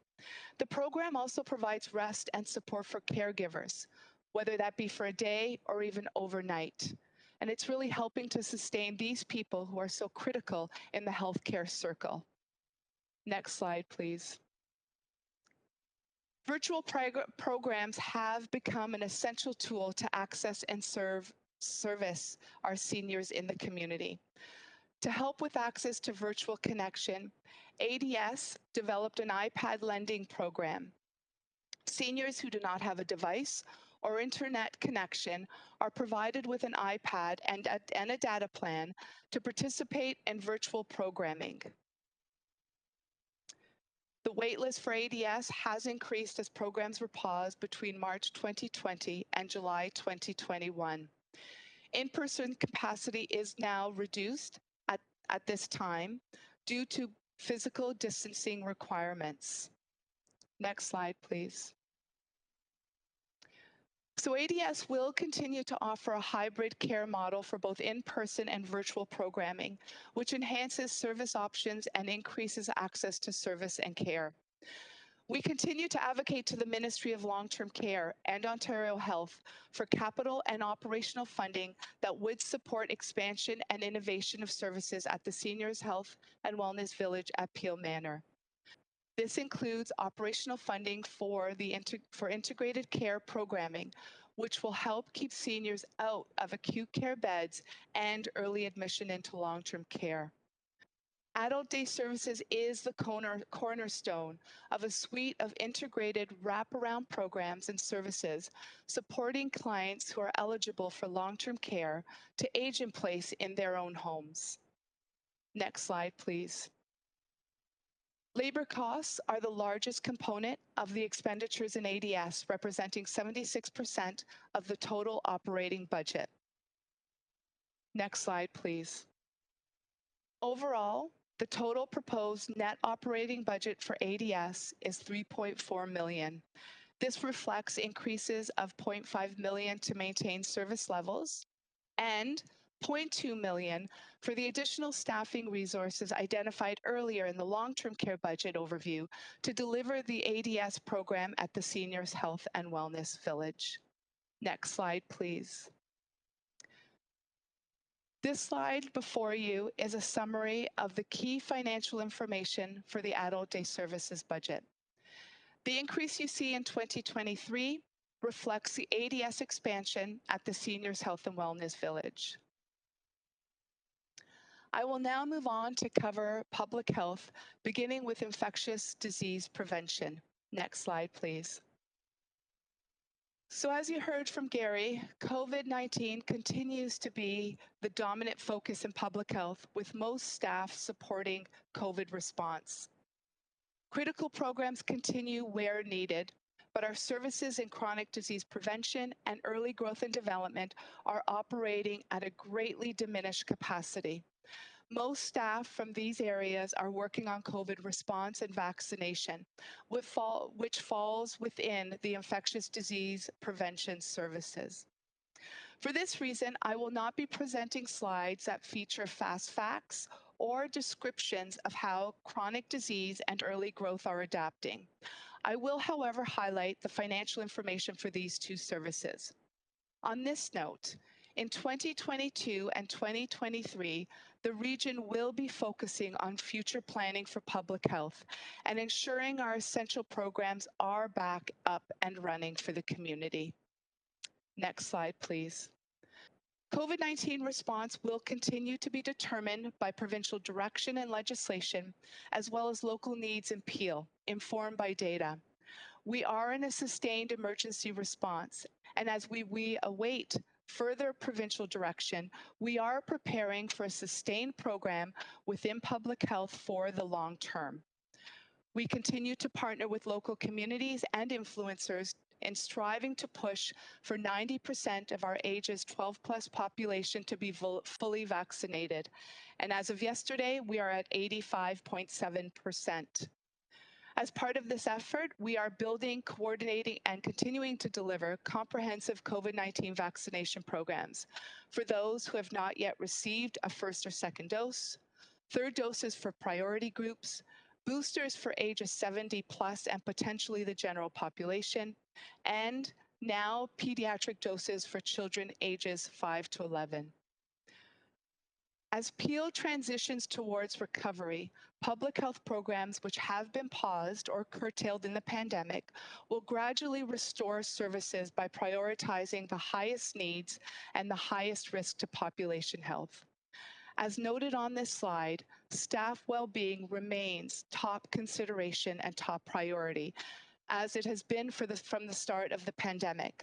This will also be a factor in determining the pace of service resumption in public health. Next slide, please. These numbers capture the magnitude and scope of the COVID-19 response effort. This was achieved through the dedication of public health staff, strong organizational support from across the region, and a broad, diverse range of community partners. Next slide, please. Peel Public Health was the largest early adopter piloting a new case and contact management technology for COVID-19. This technology helps provide timely, responsive, and data-driven advice and support to Peel residents. We tailor our community partnership to better reach target populations, and in doing so, we've drawn from the knowledge and relationships of diverse groups and community partners. And we will continue to nurture and expand these partnerships to improve population health in the years to come. Next slide, please. In infectious disease prevention, labor costs represent the largest component of the operating budget, 79% of the total expenditures. Next slide, please. Overall, the proposed net operating budget for infectious disease prevention reflects costs to maintain service levels, which have been partially mitigated through efficiencies. There are no new net initiatives proposed, as the COVID-19 response will remain the top priority. Next slide, please. Infectious disease prevention has a very minor capital budget of $0.1 million to maintain public health facilities for leasehold improvements. Next slide, please. This slide summarizes the key financial information for the overall 2022 infectious disease prevention budget recommendation to Regional Council. The increase in 2023 reflects the cost of living adjustment, inflation, and the impact of the provincial funding freeze. I will now move on to chronic disease prevention. Next slide, please. Chronic disease prevention is about supporting and enabling people to take steps and make choices that enhance their health and that of others. This ranges from healthy eating and good oral health to healthy built environments and smoke-free public spaces. Staff from chronic disease prevention have shifted their work to COVID-19 response. However, We continue to work with community partners to reach those high-risk clients. And in 2022, we will look for the opportunities to reestablish services as well as potential new and updated services that will be needed post-pandemic. Next slide, please. The total operating budget for chronic disease prevention proposes total expenditures of $40.5 million, with labor costs representing 69% of the expenditures. Next slide, please. The net annual resources to fund the 2022 recommended levels of service is $16 million. The additional costs to maintain service levels is $0.6 million after efficiencies of $0.2 million. Next slide, please. The capital budget for chronic disease prevention proposes $0.3 million for the public health information management improvements. Next slide, please. And this slide summarizes the overall 2022 chronic disease prevention budget recommendation to Regional Council, as well as the forecast for outlook years to 2025. All outlook years factor in cost of living adjustments, inflation, and the impact of the provincial funding freeze. Next, and finally, is our early growth and development services. So next slide, please. Early growth and development provides services that support families during pregnancy, in the early months after birth, and throughout the early years. This important work has mostly been paused to redeployed staff to COVID-19 response. Staff who have continued delivering these services focus on supporting the most vulnerable families, and this includes the Healthy Babies, Healthy Children program. Again, as part of the pandemic recovery, the team will rebuild service levels to promote healthy pregnancies, support infant and childhood nutrition, and reach more families in Peel. Next slide, please. Total operating expenditures of $23.4 million are proposed, with labor costs representing 79% of the expenditures. The net annual resources required to fund the 2022 recommended level of service for early growth and development are $5.8 million. Next slide, please. This slide summarizes the overall 2022 early growth and development budget recommendation to Regional Council. Again, the outlook year 2023 reflects cost of living adjustments, inflation, and the impact of the funding freeze. Next slide, please. This slide before you summarizes the 2022 budgets for the 6 services in health that I presented. Next slide, please. And this brings me to the end of the health services budget. I would be happy to answer any questions you may have. And of course, I have my team with me today to assist. Nancy, thank you very much. And there are questions. Councillor Palleschi. Thank you, Mr. Chair. Thank you, Commissioner Polsinelli. Commissioner, I wanted to ask about the $20 million for the reporting station, and I don't recall that coming to council, so forgive me if it has. The reporting station, is that it's not a call center, right? It is an actual station that would service calls. Through the chair, yes, Councillor Palleschi, you're absolutely correct. It is a reporting station, so we currently have 4. This would be our 5th reporting station in the region of Peel. And we're in early days, still looking for a location for that reporting station. And that leads me to my next question. $20 million to me isn't enough to find a location and to build it. Correct me if I'm wrong. And you talked about co-locations with other opportunities. So if we're still in those early stages, the 20 million is a placeholder for what then? So through the chair, the 20 million, as was presented to council in 2020, the 20 million is really for the initial cost of finding the land, securing the land, the legal costs. So more around that area and design for the build. And then we will certainly be back to council for the added amount, which is within our 10-year capital plan, that added amount. And I am going to pass it to Norm. I'm not certain if you wanted to add any more or if I've covered the gist of it, Norm. Thank you, Nancy. Through the chair. No, I think you covered it. I think my recollection is that the $20 million investment in the 2022 budget is for the reporting station itself. I think the land was approved through last year's budget. The dollar amount of the land was approved through last year's budget, but we don't have a location yet? Yeah, it was. I think it was to enable, through the chair, it was supposed to enable real estate to go find a piece of land. So how much money have we budgeted towards this reporting station to date? To date, I would have to get back. You'd have to take a quick look and look at last year's numbers. Let me just take a quick look. I'll send that answer to Nancy. Okay, thanks so much. The other question that I have is, it does say that we're continuing mental wellness initiative to support the psychological safety of paramedics and other staff. What kind of initiatives are we undertaking, and have the paramedics been a part of the community safety and well-being situation tables at all? Through the chair. So for your first question, Councillor Paleshi, yes. So the work under psychological health and wellness in paramedics does continue.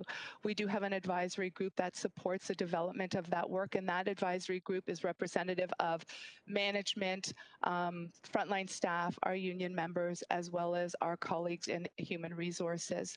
The key area of focus for this last year was to redevelop our peer support program, which is quite a huge initiative because it looks at both the reactive component of wellness or psychological health and wellness, as well as the proactive part. So for instance, in an emergency, peer supporters would be able to support those paramedics that have gone through the emergency itself. And proactively, it would be able to, support our paramedics before one of those emergencies comes to play.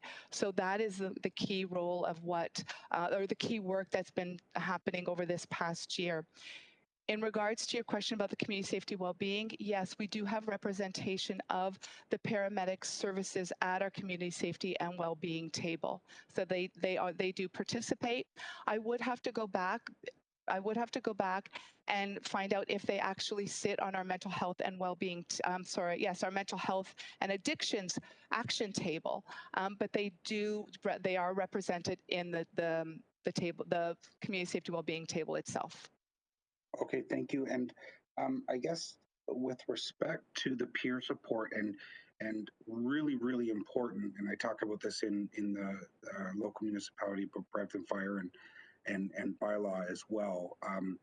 I wonder, gone are the days where you can go to the bar and drink your issues away. So having that peer support is very important. And we're finding at Brampton Fire, more people want to talk about the types of issues and things that they've come across. Are we finding that in the paramedics world as well with the peer-to-peer support? Through the chair, what I'm going to do, Councillor Paleshi, is pass it to Chief Dundas, who is here with me, and I think he can provide you some of those details that you are looking for. Thank you, Commissioner. Chief Dundas. Thank you, and through you, Chair Yanika, to Councillor Paleshi's questions. So we continue to work with our peer support. We're looking at calling it a Peer Connect program, and to address the needs of the paramedics as they come forward, working with peers or working with other professional groups that are available. We are finding that paramedics are coming forward more. The stigma, we continue to work to lessen the stigma related to it and encouraging people to come forward and talk about any of their issues and be able to guide them to the variety of programs through our EFAP provider, Wounded Warriors, Boots on the Ground, etc., depending on what they're comfortable with connecting with. Sometimes a peer is not what they want. They want to speak with somebody that's third party, but has good experience and good guidance that can be provided to them. So yes, it continues, and there's still a long journey ahead of us to address the mental health aspects impacting our frontline staff. And it's really taken a toll throughout the course of COVID with them. So we continue to monitor that and support them. Thank you, Chief. And I think for sure, certainly it is now more than ever really important. And if I can ask maybe for the chiefs to get together, even with the bylaw, the commissioners in each respective municipality maybe come together to see what, have that ongoing discussion to see what more can we do for our, not only our frontline workers, but whoever is in the trickle down when it comes to any issues with respect to mental health and issues that people may be going through. I don't know if this is a question for you, Chief, or back to you, Nancy. Is can anyone become a peer support worker with paramedics, or can anyone become a peer support helper? Or does it have to be just with a paramedic? Through you, Chair, to Councillor Pelessi's question, peer support programs there's a variety of different peer support programs. So a lot of it is people who are willing to be peer supporters, but also we're focusing on those who are nominated by their peers to be able to support them. And then we can specialize the training that needs to go. This isn't something where you just put your hand up and go have a conversation. You need the right tools to equip you to have those conversations and identify those triggering moments that are beyond your scope, to be able to guide them to professional help, etc. So we're continuing to build this program. And I do speak with the chiefs. The chiefs group, police, fire, and paramedics meet on a fairly regular basis to talk about issues that are facing us collectively. So there is strong partnership, and we'll continue to push that through. Thank you very much, Chief. Nancy, if you don't have an answer back to that other question yet from Norm. Oh, do you? Okay. I do. And I do want to clarify, and I guess with COVID, 1 year turns into the next. So just for clarification, the 2021 budget was 19.5 million, and that included land acquisition. What's before you today, what's before council today, is $20 million for the actual development or construction of the reporting station.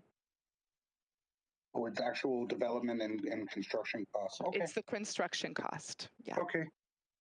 Thank you so much. Thank you, Mr. Chair. Thank you. Mayor Crombie.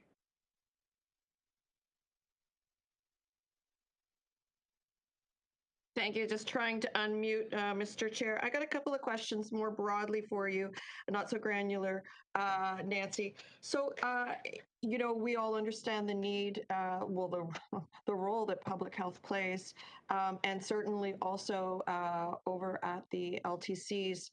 I'm just wondering, you broke it up in many different departments, but how many total FTEs are you looking for?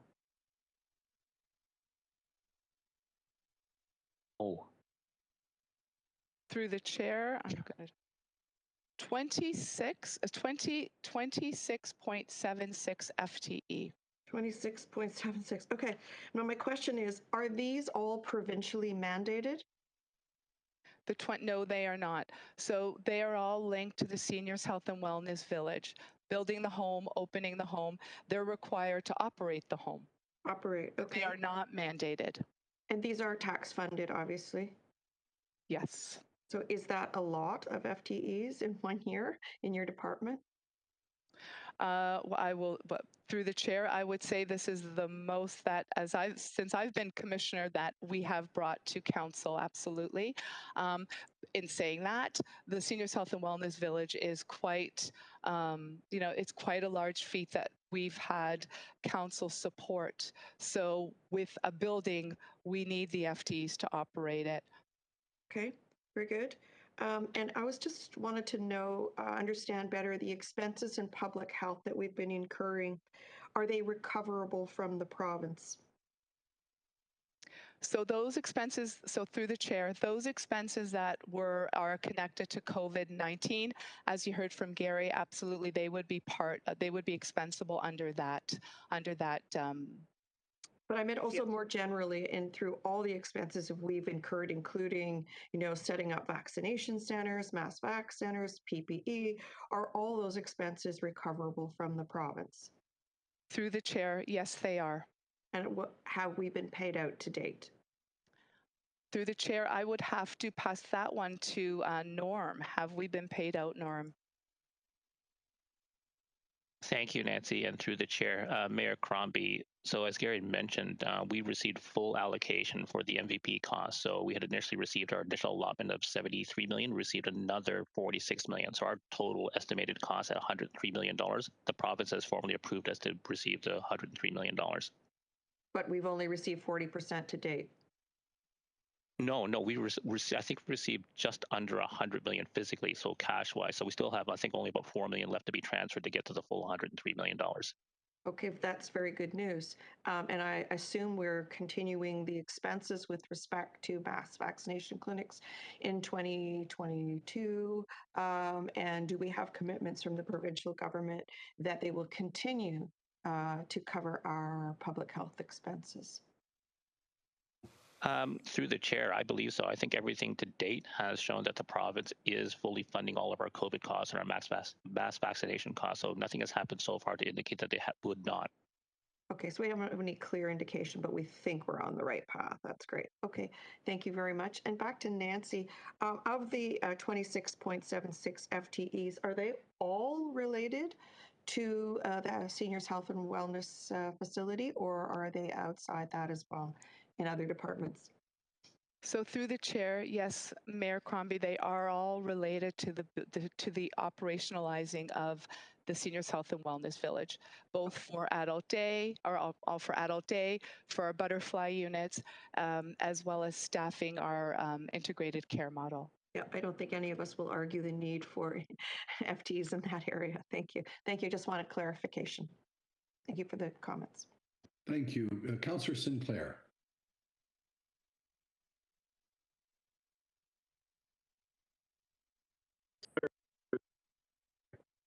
Regarding paramedic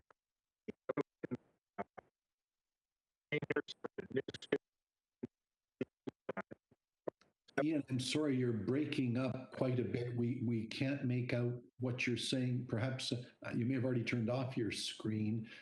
Perhaps if you can try again. Trying again, sir. That's a little better. Go ahead. There's a need to clean and sort out new students coming into paramedic, and possibly up to 6 months. Not to do it. Ian, I'm sorry, that's not much better. If you can hear me, Ian, you're still coming across very choppy. I see you've turned off your screen. Why don't you try one more time?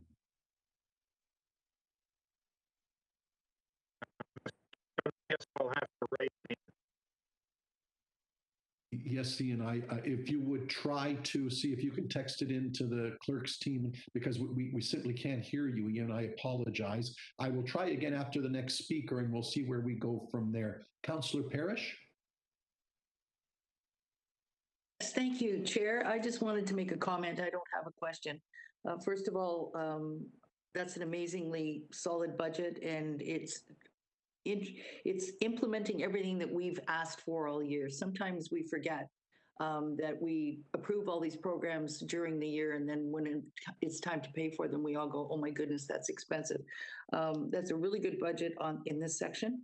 It was making me think back, and you'll remember back in before 2010, when we were sending $60 million a year down to Toronto to help them with their social services, and that under a lot of lobbying got changed. I just look at how we're spending our money where it's needed, and it's truly needed out here in Peel. And I'm really glad that was done a few years back so that we're not sending a chunk of money downtown. They're taking care of their own problems. So I just want to thank Commissioner Polsinelli. It was a good budget and a good delivery. Thank you. Thank you. Ian, one more try. Ian, why don't I try to cue you up again? Ian, go ahead.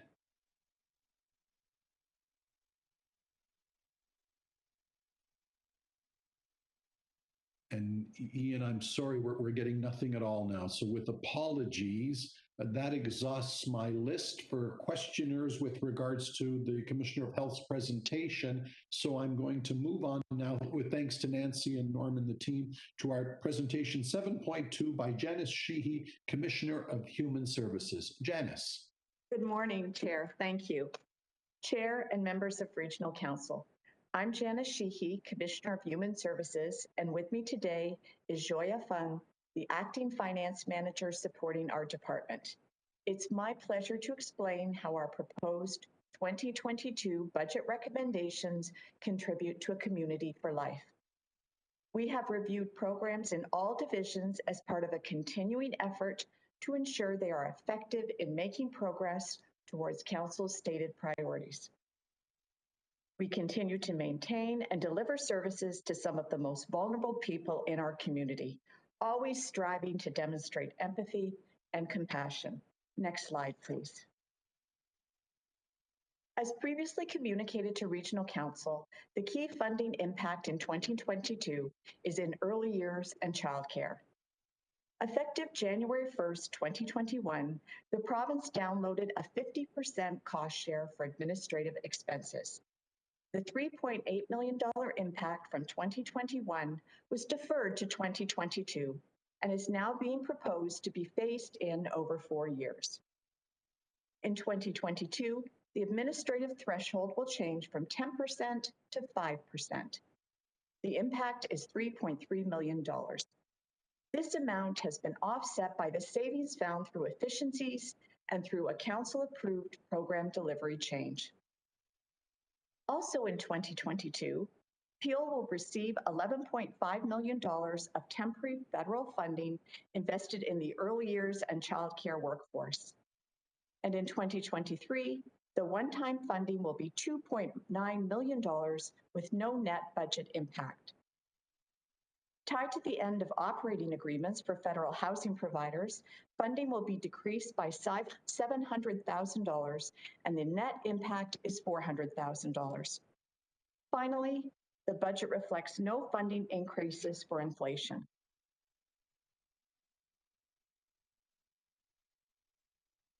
Next slide, please.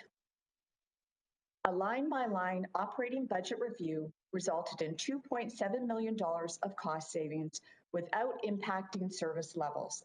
Next slide, please. The Region of Peel is service manager for the affordable housing system. In addition, the region also owns Peel Housing Corporation, which is the third largest nonprofit community housing provider in Ontario and the largest affordable housing provider in Peel. Peel Housing Corporation has 16,000 tenants, providing safe, affordable housing, and is a partner with Housing Services to implement the Housing Master Plan. Through these roles, the region provides a range of critical support services such as street outreach, emergency and transitional shelters, rent subsidies, property and tenancy management, as well as eviction prevention. We work towards ensuring that assets within the system are maintained in a state of good repair and to increase the supply of affordable housing in Peel. With housing stock in Peel aging, maintaining this housing supply has become a key challenge, in addition to the need to secure financial resources to build and support new affordable housing.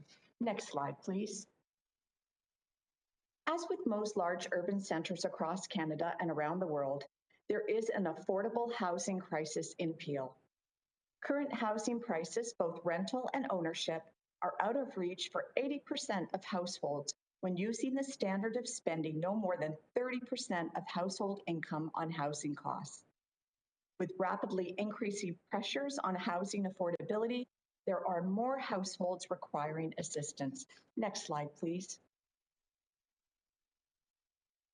To meet the changing needs of the community, we are creating a system of supports that is more easily accessed, but also right-sized to the circumstances of the individual client.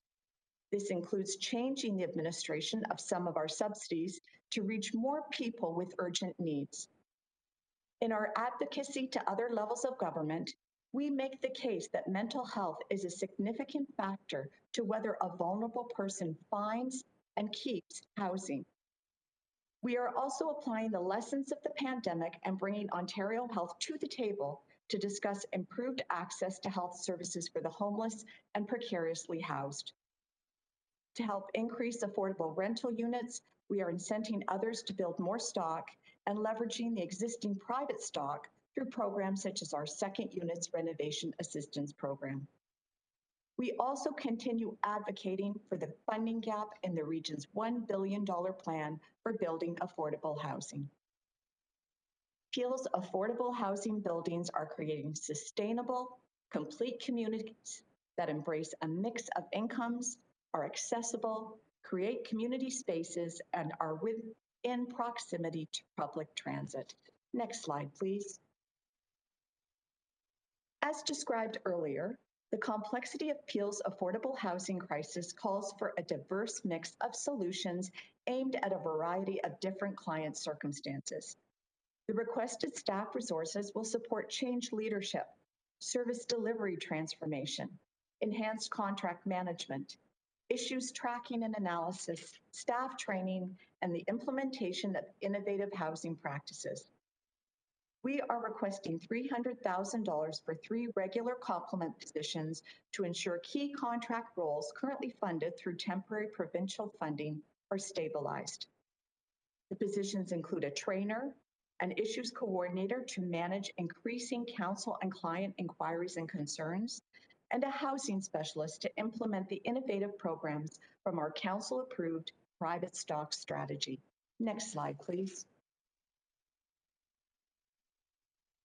This investment supports needs-based subsidies, as well as 2 full-time resources to administer the subsidy and manage the increasing complexity of client cases. This budget increase will help to prevent the loss of existing subsidized units in the private market and will enable approximately 70 more households to access housing they can afford, as previously highlighted in a council report on October 28, 2021. Next slide, please. A new Second Units Renovation Assistance Program was approved by Council in 2020. The approved funding included salary costs for staffing resources. Given that the program is now fully operational, we want to make these contract staff permanent. This investment secures 3 full-time positions, 2 housing supply coordinators, and 1 housing analytics specialist. The coordinators provide service to applicants, landlords, local municipalities, and inspectors. The specialist supports performance measurement and reporting to determine if our outcomes are on track. There is no net budget impact. Next slide, please. On July 8, 2021, Council approved the following report: Transform Service, improving service quality and housing outcomes at regional emergency shelters. As part of that report, the need for additional resources was highlighted. Peel Housing Corporation was engaged to provide the enhanced property management service for all shelters. And so this request is for the corporation to hire 4 additional contract positions. There is no net budget impact. Next slide, please. Peel Housing Corporation, operating as Peel Living, owns and operates 81 properties, providing essential affordable rental housing in the community. Many of the buildings require significant investment. The gap in funding from operations and reserves to cover these costs continues to grow. The investment of $39 million will allow Peel Living to maintain assets in a state of good repair and replace infrastructure with energy-efficient technology where feasible to support the climate goals of the region. Next slide, please. Overall, housing support has budgeted total expenditures of $229.8 million. 64% of the budget goes to provide direct financial support to the community through grants and subsidies, with an additional $23.2 million or 10% of the budget going to reserves to support the capital plan.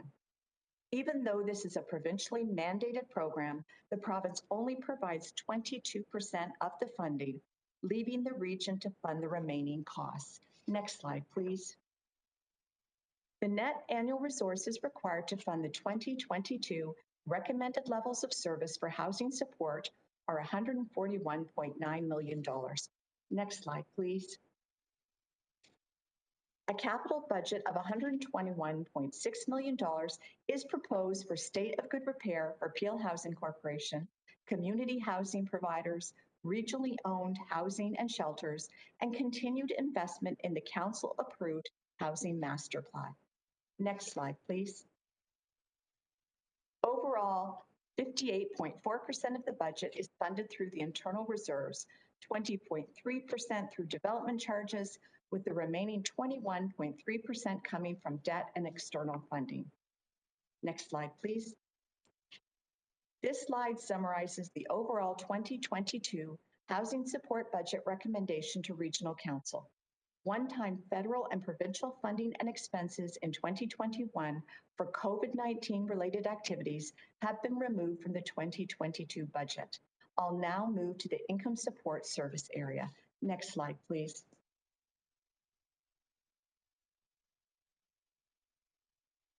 Income support provides income and life stabilization supports to Peel residents to enable self-sufficiency and an improved quality of life. Next slide, please. As of 2021, we estimate that approximately 1.6% of Peel's population is in receipt of Ontario Works.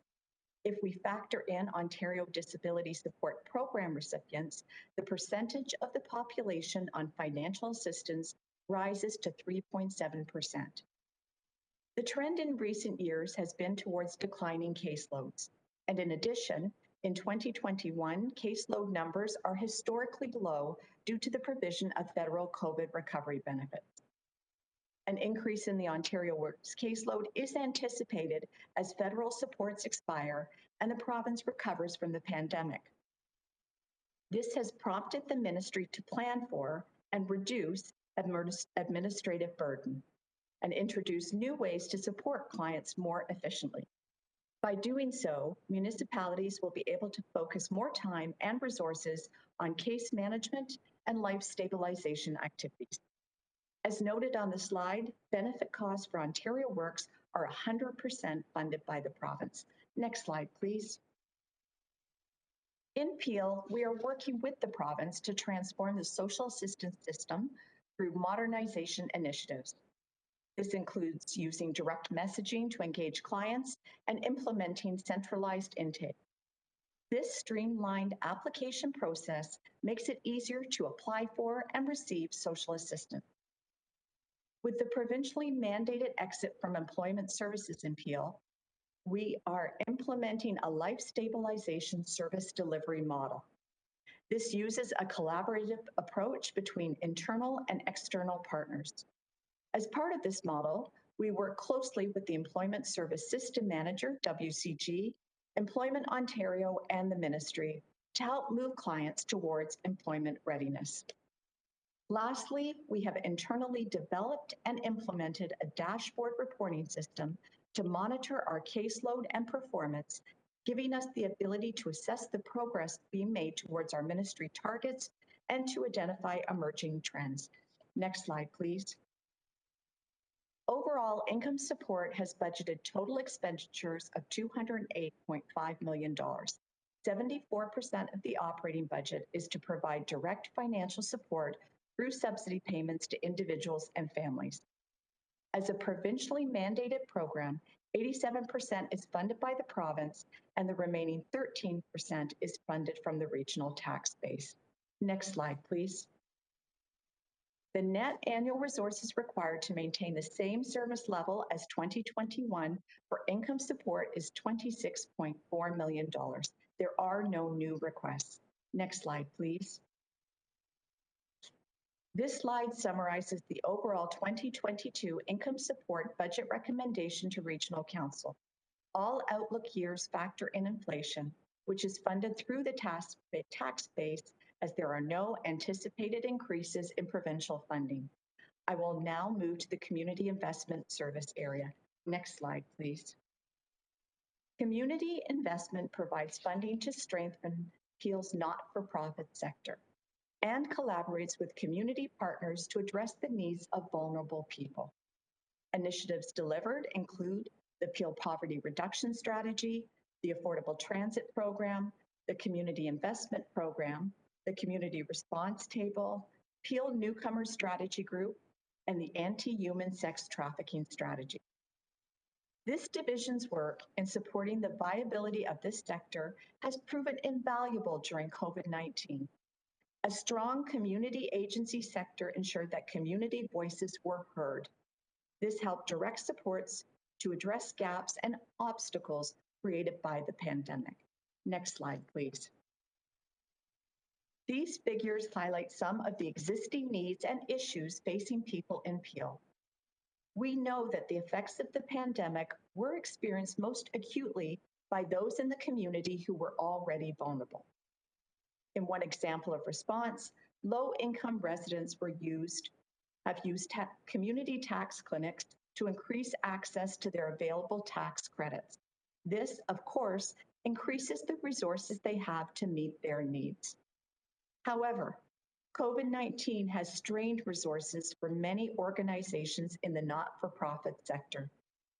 This is creating challenges in responding to service delivery pressures. Next slide, please. The COVID-19 Community Response Table was created at the outset of the pandemic to address unmet needs within vulnerable groups. This table continues to offer the region insights for addressing inequities in recovery and beyond. We are in the process of determining how this table can best serve Peel in the future.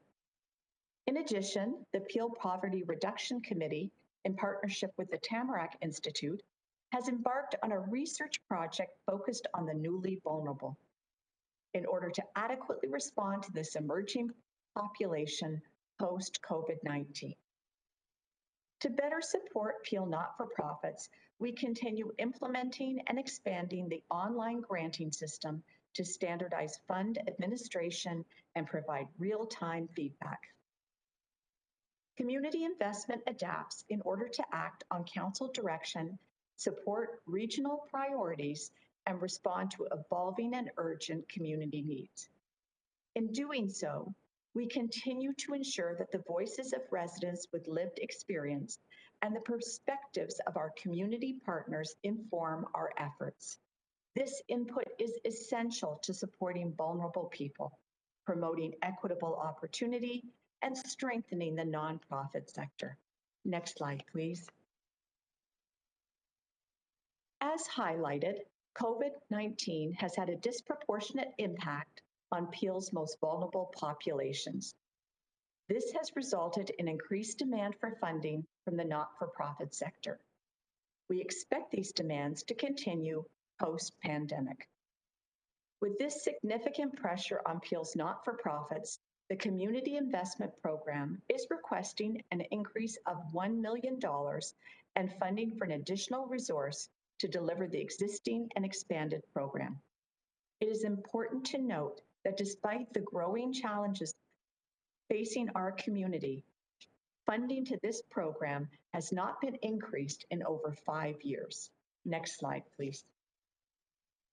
Overall, community investment has budgeted total expenditures of $17.3 million, primarily funded by the region of Peel. Next slide, please. The net annual resources required to fund the 2022 recommended level of service for community investment are $15.6 million. Next slide, please. This slide summarizes the overall 2022 community investment budget recommendation to Regional Council. Early years and childcare The last service area will be discussed next. Next slide, please. The Region of Peel is the Service System Manager for Early Years and Childcare Services. In this role, we set priorities that address the evolving needs of our community. The early years and childcare system includes licensed childcare, special needs supports, childcare fee subsidy, and early on centers. Support for childcare is an investment in the future of Peel. It is also a key economic driver because it helps parents pursue opportunities in work or education. The 2022 budget reflects the service system goal of providing affordable and responsive childcare and early on programs. Next slide, please. The Region of Peel manages and supports more than 47,000 licensed childcare spaces. While Peel families represent a wide range of backgrounds and financial situations, they do have one thing in common. They all face some of the most expensive childcare fees in Canada. In managing the system, the region is aware of these pressures. We focus on improving efficiency in our own operations, enabling providers to improve quality, and maintaining support for families through childcare subsidies. The region's budget investments help in delivering this support for children and families and will continue to the recovery of our communities. Next slide, please. The Early Years and Childcare team has been actively finding efficiencies in order to mitigate provincial cuts while still continuing to provide effective, high-quality support to the sector. This includes an ongoing commitment to reducing administrative expenses, modernizing funds management, making adjustments to the delivery model for special needs services, and improving and streamlining the fee subsidy program. Together with Regional Council, staff advocate for appropriate and flexible funding from provincial and federal governments. We also continue to advance ideas for system improvements through a variety of planning tables and network groups. Next slide, please. Early on programs are an important support for families, especially newcomers. They are also an important source of information on early childhood development, early literacy, health and nutrition, and childcare options. Many families access other community services and special needs supports through early on centers in Peel. $100,000 is required in 2022 to continue implementation of the council-approved service delivery plan to support families with babies and children under 6. Without this investment, we will not be able to fulfill Council's direction to ensure that families across Peel have equitable access to this important service. Next slide, please. Overall, Early Years and Childcare has budgeted total expenditures of $210.9 million. Of the operating budget, 92% is to provide financial support to the community through grants and subsidies to childcare providers and agencies, with 87% of the funding coming from the province. Next slide, please. The net annual resources required to fund the 2022 recommended level of service for early years in childcare are $23.4 million. The main driver of the net increase to the childcare budget is the $3.8 million carry forward from the 2021 provincial funding impact. It is being proposed to use the tax stabilization reserve to phase in the impact over 4 years. The 2022 additional download of $3.3 million was fully offset by staff's commitment to continuous improvement and finding efficiencies, therefore requiring no additional funding requests from the tax base. Also in 2022, Peel will receive $11.5 million of one-time federal funding with no net budget impact. The recommended total investment of $1.4 million in 2022 will offset the mandatory provincial download and meet Council's commitment for early on service delivery. Next slide, please. The 2022 budget also includes $100,000 for state of good repair for capital projects at 5 regionally owned facilities leased to child care providers. Next slide, please. The capital budget is fully funded from internal capital reserves. Next slide, please. This slide summarizes the overall 2022 early years and childcare budget recommendation to Regional Council. As previously mentioned, the tax impact of the $3.8 million provincial funding cut has been phased in over 4 years, resulting in stable increases in the outlook years. Next slide, please. Here is a summary of 2022 budgets for all of the services I have provided. Next slide, please. This concludes my presentation, and I would be pleased to take your questions. Thank you. Thank you, Commissioner. I have just a heads up to Councillor Sinclair. We now have his question. When I've concluded this segment, I will go back to Nancy on that piece, just so everybody is aware. But with that, with questions to the Commissioner here and now, I have Councillor Palleschi. Thank you, Mr. Chair. Thank you, Commissioner Sheehy. Janice, often we talk about the wait list, the people that are on the list for affordable housing. Do we know how many people are actually on the list? Yes, we do. I'm just going to grab the stats if you give me one moment. Yep. So our last report to Council stated that there were 24,230 people on the wait list, but that number was adjusted to reflect some changes that we have made in terms of focusing on value-added work. So we previously reported to Council that we would no longer be doing an eligibility review for anybody who joins the waiting list because their circumstances change over the years and it's just not value-added work. So we believe that the adjusted number is closer to 22,445. And do we still have 22,445? Do we still have, are people on multiple wait lists throughout Ontario?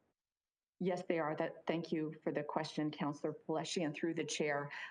According to the legislation, an individual can be on multiple waiting lists across the province. So there is significant duplication if you count up the number of individuals on waiting lists in Ontario, a very inflated number.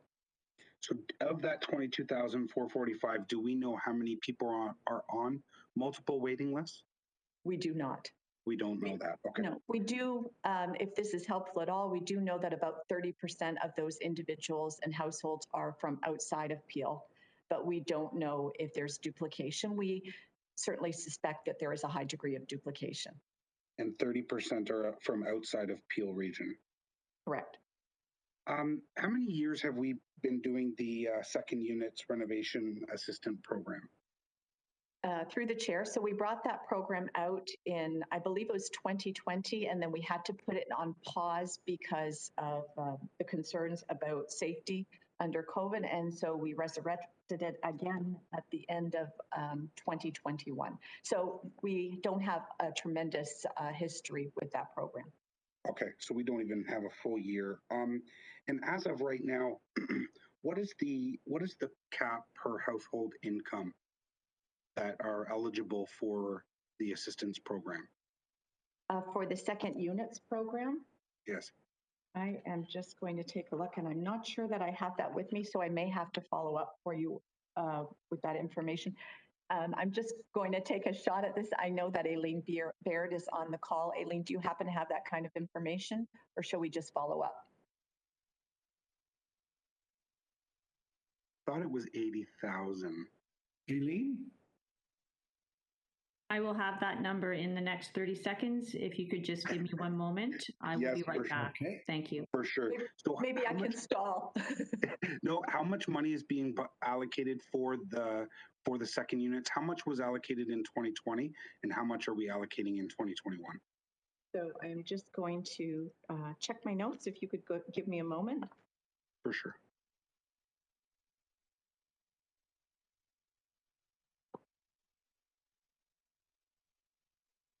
I'm sorry, I can't seem to put my hands on that quickly. I'm going to check back with Aileen. Maybe you can also dig into that one for me, Aileen. Councillor Palleschi, if that was your last question, I can go to the next questioner and then come right back when they have that data, unless you had something else. I do.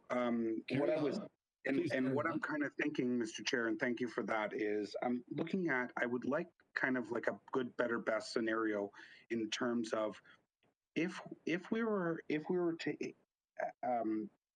have the ability to increase that household income, would that not potentially create more of those second units in the region of Peel, to which ultimately would take more people off of the list? And that's, I think, something I don't know if I can ask kind of us to do that work through the budget process, but maybe that's something that we could talk about next year, to see what we can do on the go forward. I'd also like to understand, currently, do we have any, are we partnering with any private sector to provide the affordable housing to get people off of the list? And what do those partnerships look like? So I will go back to the second units, if I may, Councillor Pawlowski. I have found the budget is $1.7 million. And I do also have application statistics. I would say that we will be coming back to council so at some point next year when we have a little bit more fulsome data to give you an indication on what the take-up of the program has been like so far. At this point, we still have funding available. So we will come back with information as to how well the program is working. Aileen, do you have any other information on the second units program that you wanted to provide? Okay, so I will move on to your second question, which is about partnering with organizations. And yes, I would say very broadly, yes, we do quite a bit of partnering with organizations, and I can give you some recent examples. We have partnered with the Black North Initiative. We are working on a home share partnership to help individuals find students and seniors to find students to live in their homes. We work very closely across the board with the Peel Alliance to End Homelessness. So there's numerous examples of how we partner up, including asking our organizations to deliver the service for us. So I'm not sure if there's anything more specific that you were looking for. Sure, and I'm sorry that it was a broad question, and I knew that, but so let me try and narrow it down a little bit. In the city of Brampton, any developer that comes to me or comes to planning, we ask for them to supply us with some affordable housing. And that is at the lower municipality. And I think it's time for us to step that up to the region to say, any developer that comes to the region of Peel, if you would like to develop within the region, you have to provide some percentage of affordable housing. And if it's up to us or if it's up to, in a partnership with them to see how we can provide that, I think there's many scenarios out there. One particular scenario was if a family required the assistance to move into the house, then they could, this is something that I'll try and bring back next year also, is they couldn't sell that house within, if they wanted to sell the house within 5 years, they could only take 5% of the revenue. If they wanted to sell it within 10 years, they could only take 10% of the revenue. So it is trying to help them up, but also within the capacity of supporting the assistance in some sort of program. So through the chair, I can tell you that we are working very closely with the local municipalities, and we're also looking at the tools that are available to us, such as inclusionary zoning. That kind of work is also underway. Okay. So maybe something that I will bring up in the future, but I would like to understand and know if there's a possibility to increase that 1.7 million to, and with the increase of the cap for household incomes, wouldn't that be helpful in terms of trying to get more second units and take a bigger chunk out of that 22,000 wait list?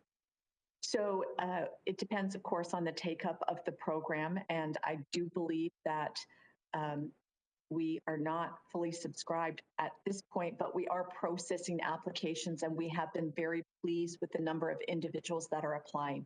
So I can commit to you that we will come back next year with an evaluation of what we're seeing and whether or not changing the parameters of the program would increase the participants level.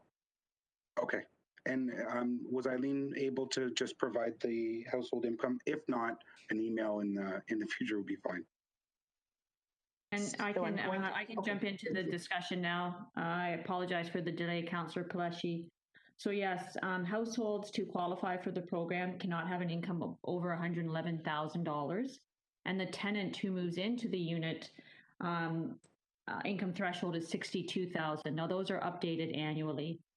So those are the numbers, Councillor Paleshi. And I also want to add that absolutely, we really want to understand how well this program works and think there is potential to scale this up to accomplish exactly what you're envisioning. And we look forward to bringing those reports back to you, as Janice has said. Thank you, Eileen. I think what this does, and I remember in my mind seeing that $111,000, I think that limits a lot of people to not being able to provide a second unit within the household that they're living in. And what I want to do is try to create more opportunity for people to provide that second unit as safely as possible for, in particular, the people that are on the wait list for affordable housing. So I look forward to having those ongoing discussions. Thank you very much, Commissioner. Thank you, Eileen. Thank you, Mr. Chair. Thank you. Councillor Parrish. Yes, thank you very much. Through you to the Commissioner. You're converting a few contractors, it sounded like 5, to full-time employees. I understand the benefits of that. It's security and you've got good people, but what does that do to our budget? Does it change what they're making, or does it add benefits, or is there any dramatic change or even small change? I think I may, if Norm is available, ask him if he can respond to that question in terms of how making that transition from contract to permanent affects the benefits calculation. Norm, are you available? I am, through the chair to Councillor Parrish. It is a very small difference because the benefits for people who are on contract is slightly different than those who are permanent. And you know, if you've been here quite a while, you start to get benefits after 2 years. If you're made up full time afterwards, there's a very small difference. Okay, so I guess the question I've got is, if it's no difference to our budget, I don't have any problems with converting them. Just wondering why they were contractors in the first place. Was because you weren't sure we'd need them long term? So certainly I can speak to that. Thank you, and through the chair. So specifically, if I look at the positions for the second unit program, we were rolling that out as a bit of a pilot when we wanted to ensure that it was successful before we recruited permanent staff, just in case we didn't continue with the program itself. So when you're converting contractors to permanent staff, it's really not impacting the budget heavily, is it? It's just saying we're adding these staff fairly permanently because we've tested it and it's working and we need these people. Basically, and following up from what Norm said, with a very minor financial impact, it's increasing the number of FTEs in the organization. Okay, and I know I'm one of them. A lot of us look at these FTE increases and go, oh my God, we're adding more people, it's going to kill the budget. But in fact, it doesn't change it when you're converting contractors. My second question is, am I correct in hearing that we haven't increased our grants to non-for-profit in 5 years? That's correct. Okay, this is a bit self-serving. I know the Mississauga Food Bank is having one hell of a year. They've doubled their clients. I know Mayor Crombie did a massive fundraiser for them over Thanksgiving, and I think she raised $600,000. But I mean, that's the best we can do. And she did a great job on it, and so did all our counselors. I'm just wondering if $1 million increase is enough if we haven't done anything, because I'm sure Brampton's food banks are struggling, and I'm sure Caledon is in the same boat. I'm wondering if we could nip something from another part of the budget and increase that to $2 million. Again, it's self-serving because I know our food bank is coming to the region at some point to ask for help. And I wouldn't be surprised if the others don't as well. And they do us a great service. If the food bank is taking care of these folks, they're doing it on donated food. They're saving tons of money. That we would maybe have more people going on welfare and more people that we would have to help under emergency conditions. So I know it's absolutely criminal to try to increase the budget, but I would like to see when this comes back, if it does for final ratification, if you could look at that 1 million and see if you can pinch in other places and put a bit more money in there. Even though it's just temporary, that doesn't mean it's forever. I think this is a COVID-related thing, and I don't think it's going to improve next year. I think that this year and next year are going to be crucial. So through the chair, and thank you for the comment, although I'm sure Gary doesn't want me to respond to the question about increasing the budget. But I will tell you a couple of years ago that we also did a complete redesign of our community investment program. And we did so in order to try and increase the reach and the impact of the dollars. And so we believe that that has been quite beneficial in terms of helping more nonprofits and also helping more nonprofits to leverage other sources of funding. Now, a bit of that has been thrown out of the window with COVID, and we know what the need is like in the not-for-profit sector. So I do appreciate your comment, but I'll probably just leave it right there. Okay, and Gary already knows because I've been harassing him. So just a heads up, I'm going to be looking at that closely, and hopefully the staff can look at it as well and see if there's areas we can pinch. And if not, I don't know what the impact is. I think Gary told me $11 million is 1% on the budget. So another million, I don't think is going to break the bank. But this is heresy for a councillor to be increasing the budget. But I really would like us to have a hard look at it. And I thank you very much for your presentation. Maybe, Mr. Chair, maybe I could just jump in there if it's appropriate. Yeah, I knew you would. Yeah, no, that's okay, because I always get the bad news, right? So, yeah. So you know, if it's council's will to put in a temporary increase in some services, then that's available. You know, the quantum's important. It sounds from what you said, Councillor Parish, it wouldn't be a permanent increase. So typically, we would use stabilisation reserves for that. You know, as long as we're not talking $200 million, but you know, whatever the amount is. And I would look to Commissioner Sheehy with regards to the effectiveness and allow her to comment on that. Maybe if I could go back to the previous conversation around contract conversions, because you're right, it's not a lot of money. It's actually a big issue in the region of Peel, is one of the things that I've discovered. So we will be bringing a report to Council probably before the summer recess next year to really highlight this issue. So just now we have in this budget 11 positions who are really contract conversions. I have one in legal, for example. That legal law clerk has been there for 8 years. I mean, that is just not good practice, to be quite blunt. So I think in the future, I did allude we'd make some changes to the process. I think what we'll do is pull all of those out, put a separate report together and bring that to the next cycle for so that Council clearly sees the amount of staff that we have to convert. And then we can get it back onto a more even play field so that we don't, you know, so that Council is convinced that we're not playing games by just introducing people as contract and then coming on later on. So sorry to go back a little bit there, but I do think that's something that we can do a little bit better in how we present that information.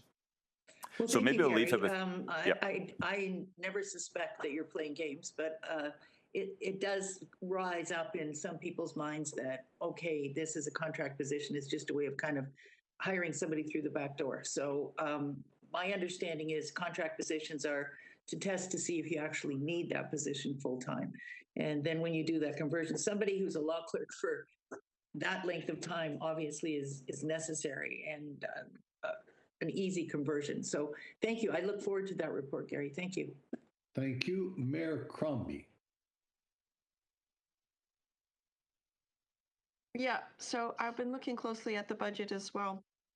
And just by way of comparison, we are only adding 2 new tax-funded positions at the City of Mississauga next year because of the operational deficit. So that's why I'm going to ask each department how many total new tax-funded FTEs.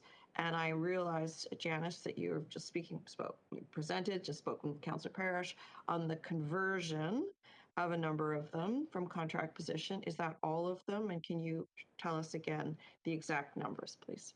So thank you for the question, and through the chair, in total, my budget is adding 9 FTEs.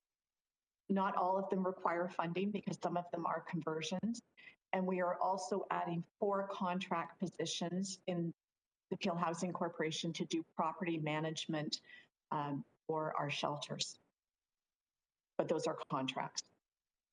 Yeah, nonetheless, they're new people. And is any of that, can any of that be deferred? Are they absolutely necessary? I mean, we're still feeling operational deficits with COVID. And, you know, I'm just looking at the large number of FTEs the region is bringing on versus what we're doing at the city and trying to show a lot of restraint. So I'm going to question every department on the same thing. So is this absolutely necessary? Through the chair, we believe that we have actually distilled it down to the minimum number of FTEs that we require. They're in very high profile, high volume programs such as housing, high need programs such as the community investment program.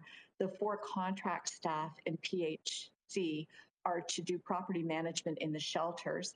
And that is a result of us awarding RFPs last year, where we took that component away from outside of the scope of the RFP, and we are now doing that piece ourselves. And we brought a report to council in the summer where we found savings. I believe in this case, it's over $700,000 worth of savings by taking the property management piece out and giving it to PHC. So it's fairly well self-funded. Again, we are asking for contract staff because we want to test it out to see how it works. So it's not a new funding request, it's a sort of reallocation of funding. Mayor Crombie, the CAO may have a comment on that, then I'll come right back to you. Janice. Thank you. Through you, Madam Chair, and thank you, Mayor Crombie, for the question. So we took a really hard look. The initial direction to the corporation was no new tax-funded positions. So there are very few in the budget. I mean, if you go back to Nancy's presentation, the Seniors Health and Wellness Village is a brand new facility that we're opening next year. I always say there's no point in building a building if you're not going to open the doors. So that's the cost of really ramping up the new service as a consequence of the construction. In Janice's case, as she's noted, you know, the FTEs is one metric, but really the net budget impact is the other. So in that case, we're really just redirecting funds and changing our business model. So I can assure you that the net tax impact of any new positions that are in the budget has been carefully scrutinized, and in many cases, contract conversions, we're really not adding dollars, but we are sorting out our labor force. And I would also build on Gary's comments earlier about the contract conversions, because one of the challenges that we have with contracts is retention, and turnover in positions is a cost in and of itself, and of course, results in some instability. And as Gary has noted, we have got, quite frankly, an inordinate amount of contract positions that I think over the years we've developed a bad habit of we can get approval for contracts easier than we can get approval for full-time positions to try things out. But then, you know, the programs continue on, become sustained, and then we get into we don't really have the labor force matched to the program. So there is some tidy up that has to be done there, but I just want council to understand that the positions that are in the budget have been looked at very thoroughly. In the case of housing and in the case of Janice's positions, we have got just increased workload that is driving more demand for some of those positions as well. So, you know, we're happy to answer the questions, but I certainly want council to be aware that there were a number of requests that were turned back, and what we've brought forward are the ones that we think are really urgently required or to stabilize the programs for next year. Thank you. Thank you, Mayor Crombie. Seeing no other questioners, I'll thank staff for that report. And before we go on to 7.3, Keely Dedmond and Public Works, I said we would go back to Councillor Sinclair's question with regards to human services. With regards to health services. Commissioner Polzinelli, I understand you have Councillor Sinclair's question. Can you please read the question for all of us and then address it? And I'll try again to go to Councillor Sinclair if there's anything further. So let's get back, Councillor Polzinelli, to Councillor Sinclair's question. Certainly, through the chair, I'll read the question. Given the large turnover of Peel paramedics, either through burnout or retirement, there is a need to work effectively on recruitment. In order to bring more paramedics into Peel, graduating students need to be able to be assigned to preceptors. Preceptors would coach new graduates in the actual service realities and find out if they were suitable for the service. Peel has a low rate of preceptors in relation to the large size of its paramedic services. It would be a benefit to promote being a Peel preceptor by ways of a wage supplement. Would this be something that the region would consider in order to maintain paramedic numbers? And I am happy to answer that question through the chair. It's a very good question, Councillor Sinclair, because as we know, within the healthcare system right now today, they've coined it the Great Resignation. So finding staff is difficult. I'm happy to say that we do have a strong partnership with Humber College, and we have for a number of years. And through that partnership, they do pay for preceptors for our advanced care paramedics. So we do have that. And for our primary care paramedics, we look to volunteer preceptors to support that group as well. So I'm not certain if you'd like more information or if you can come to your screen, but I'm happy to pass it to Peter just to give you a little bit about, to give you an idea of how many preceptors we do work with on a regular basis. Peter? Thank you, and through you, Mr. Chair, to Councillor Sinclair's question. So Nancy's correct with our advanced care program. We do, on a regular basis, call for preceptors when the college students are coming out in first year and second year. I can tell you that we have 27 preceptors lined up to commence work precepting 27 students from a variety of community and career colleges mid-December. We also, once we hire staff, we have a mentorship program. So the new hires go out with seasoned paramedics in a mentorship portfolio for about 7 shifts, I believe. So we do have the precepting components covered in the program. And I hope that answers your question. Thank you, Ian. I hope that answers your question. But Ian, I'm going to try to reach out to you if you are accessible now, so to speak, if you had anything further. Councillor Sinclair.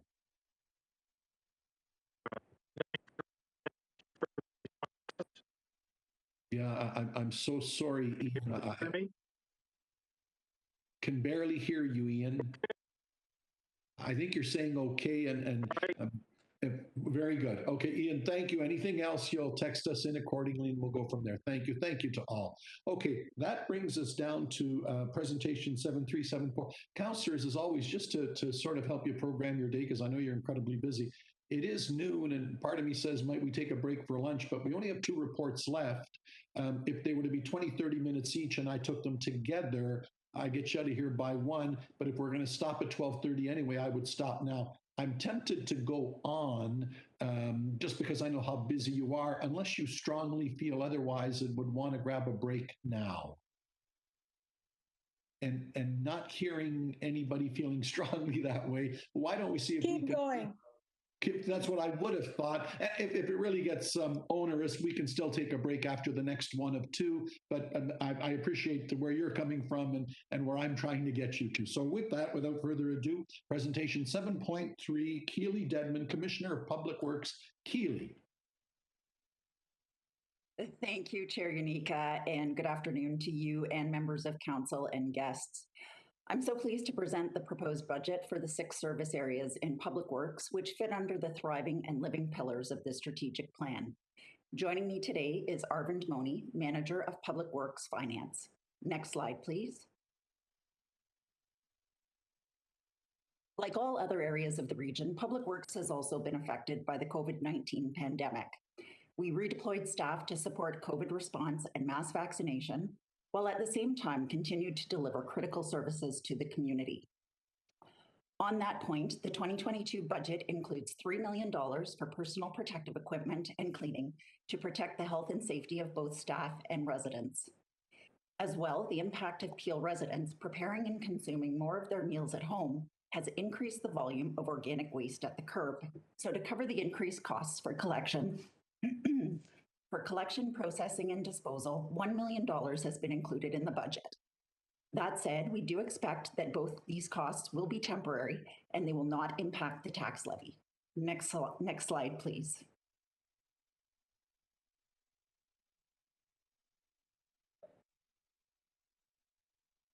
Despite the ongoing impacts of COVID, our innovative staff in Public Works continued to find efficiencies and service improvements. In 2021, our department introduced 12 continuous improvement initiatives that resulted in $2.8 million in cost savings and many process improvements that helped further our service outcomes. These efficiencies add value to our community's tax dollars and contribute to the region's strategic plan and vision for community of life. For example, staff completed an assessment of our Heart Lake Community Recycling Center operations. As Council is aware, it determined that staff can operate the facility more efficiently than third-party contractors. Bringing the operations in-house will generate a savings of $600,000. As well, we've implemented new LED lighting fixtures at our water facilities and in our traffic lights. This consumes less energy and will generate an additional savings of $156,000. To further reduce our expenditures, we reviewed and modified our contractor and consultant expenses for a savings of over $500,000. Next slide, please.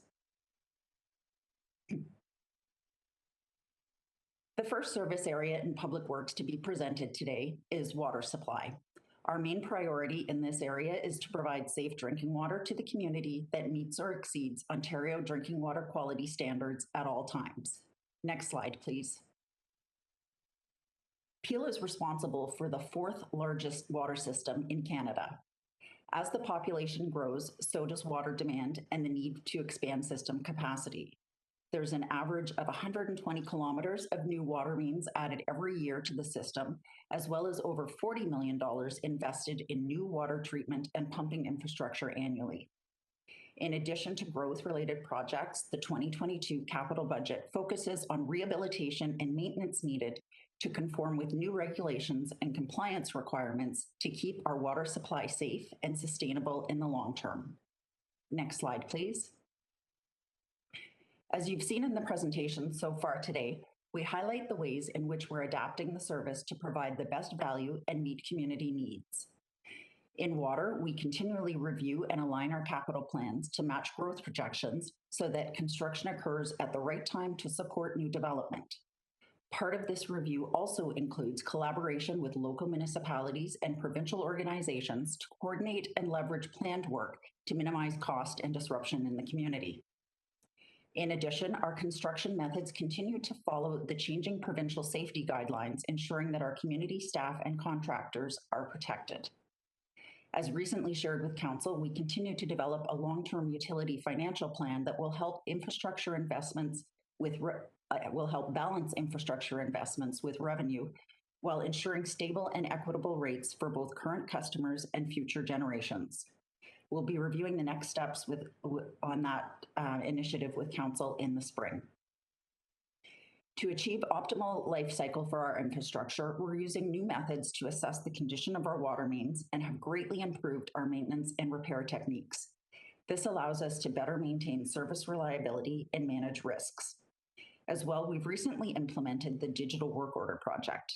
The automation of our work order system from paper-based to digital creates an estimated cost avoidance of $215,000 and a 17% reduction in administrative time. Next slide. As mentioned in the corporate overview, to keep our water and wastewater infrastructure in a state of good repair, staff recommend maintaining the 5% infrastructure levy for this year and for the next 2 years. This requirement will be reassessed once the long-term financial plan has been completed in time for the 2024 budget submission. Next slide. In terms of new service investments, we propose adding one position to support the development of a health and safety management system, which will identify and manage risks and hazards in our work environments.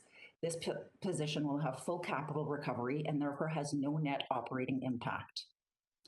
As well, to meet new source water protection legislation to protect our drinking water, we recommend a project manager position to support essential water protection programs. Half of the cost of this position will be recovered from capital. Due to population growth and the need for infill of our urban neighborhoods, there's a corresponding increase in the volume and the complexity of development applications. As a result, one specialist is recommended to meet the current service levels. This position will be fully recovered from capital, so no net operating impact. Next slide, please. The largest component of the 2022 operating budget for water is a contribution to reserves, allowing us to maintain our service levels and to keep water assets in a state of good repair. Additionally, the Ontario Clean Water Agency contract is largely fixed and shown on this graphic as leveraging the private sector. Electricity and chemicals for treatment are also a major component of the operational costs. The majority of our budget for water supply is funded by utility rate revenue, which is generated through the water billings. Next slide.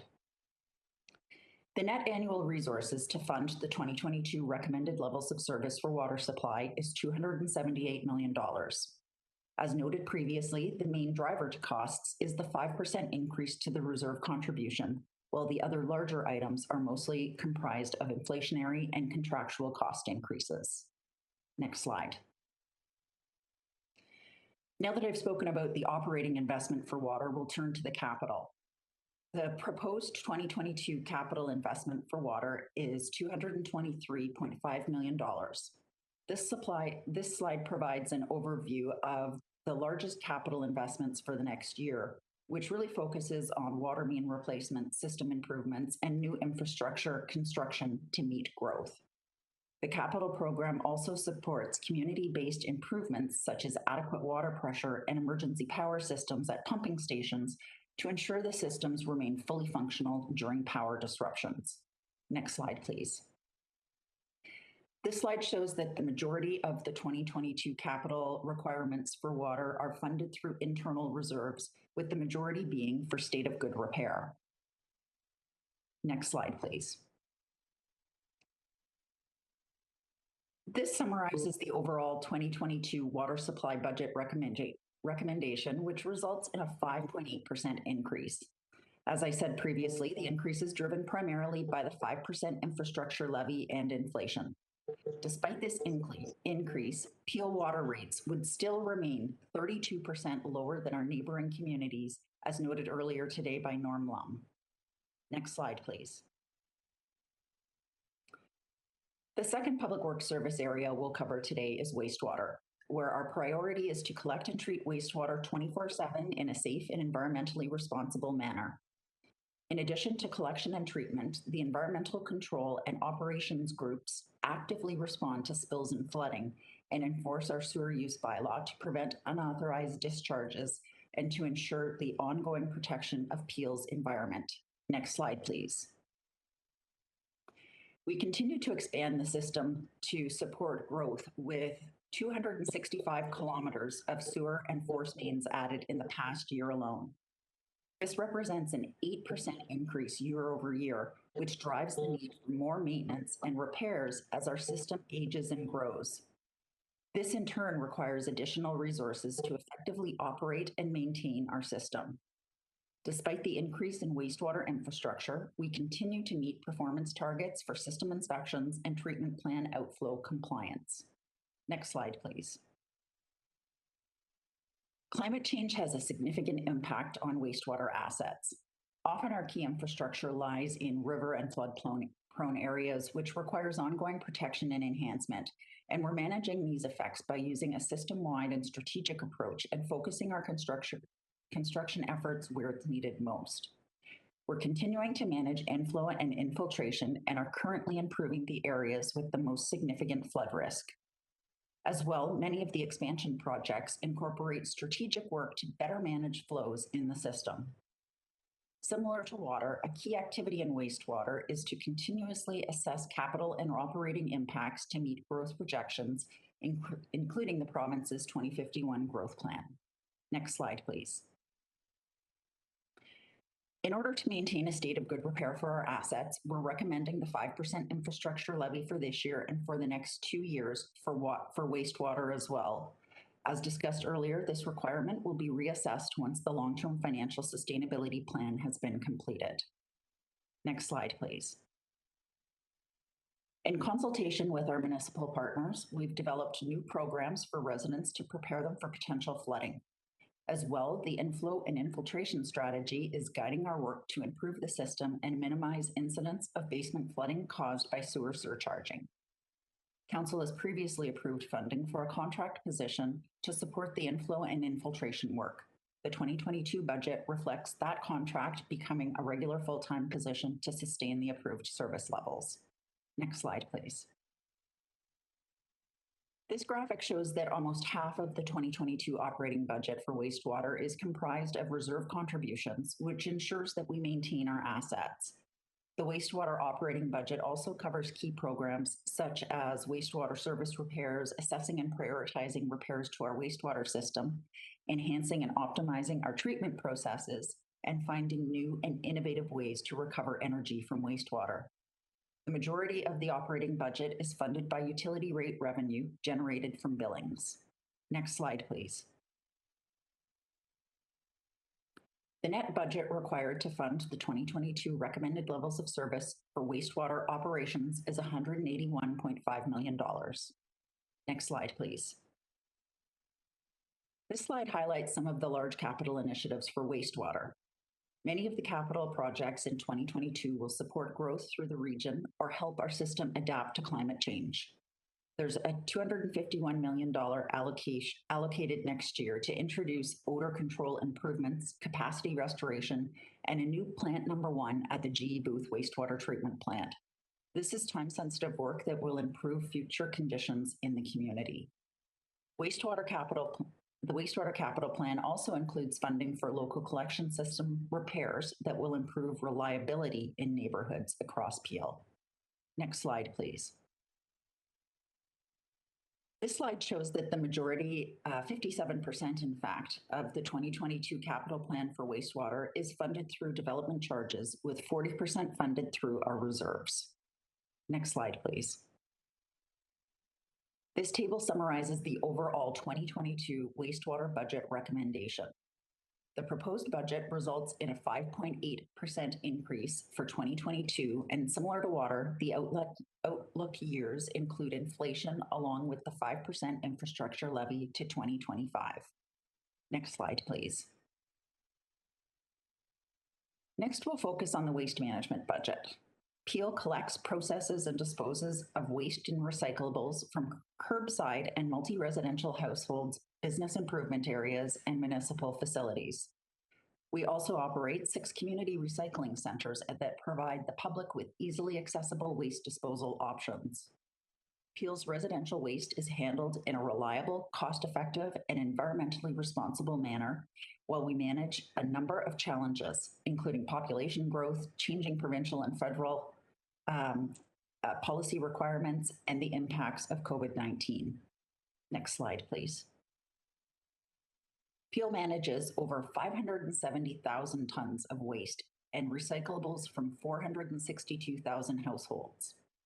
As Peel grows, so does the amount of waste generated. There is an upwards of 5,000 new households added each year in the region, which in turn increases the amount of waste and recyclables that must be collected and processed. As mentioned earlier in the Public Works presentation, Peel's green bin tonnage continues to increase faster than the rate of growth and is now 12% above pre-COVID levels. While we continue to collect more waste, we're also working towards Council's goal of 75% diversion by 2034. We currently recycle or compost 50% of our residential waste, which is 3 to 5% above the provincial average. It's important to note that despite the many challenges imposed by COVID-19, our dedicated staff ensured that waste collection continued uninterrupted for our residents. Next slide, please. To help us adapt to the changing global markets, the $23 million capital investment to upgrade our recycling facility on Torbram Road has just been completed. This ensures paper continues to be marketable and meet the requirements for a high quality end product. Staff also continue to modify processing contracts to adjust to the changing composition of waste and increase in organic material. To help reduce residents and staff touchpoints, the region continues to conduct all transaction in CRCs by debit and credit transactions only. This reduces the risk of COVID transition, but has also improved our service delivery by decreasing wait times for our clients and reducing staff administration time. As approved by Regional Council in April of this year, the transition of the Heart Lake CRC operations to in-house staff will save Peel $600,000 annually. Next slide, please. The next 3 slides provide an overview of our service pressures and recommended investments to mitigate risk in waste management. As I mentioned earlier, Peel continues to grow at a significant rate, and more people means more waste. The added tonnage from growth results in a $2 million increase in annual operating costs. Next slide, please. Both the tonnage and number of visits at our CRCs have been steadily increasing, and this trend is expected to continue. Over the past 5 years, the number of visitors and the amount that they are disposing has increased by 15 to 20%. To manage the increase, the recommended 2022 budget includes 7 full-time equivalents for CRC operations, which equates to just over 1 additional staff per CRC.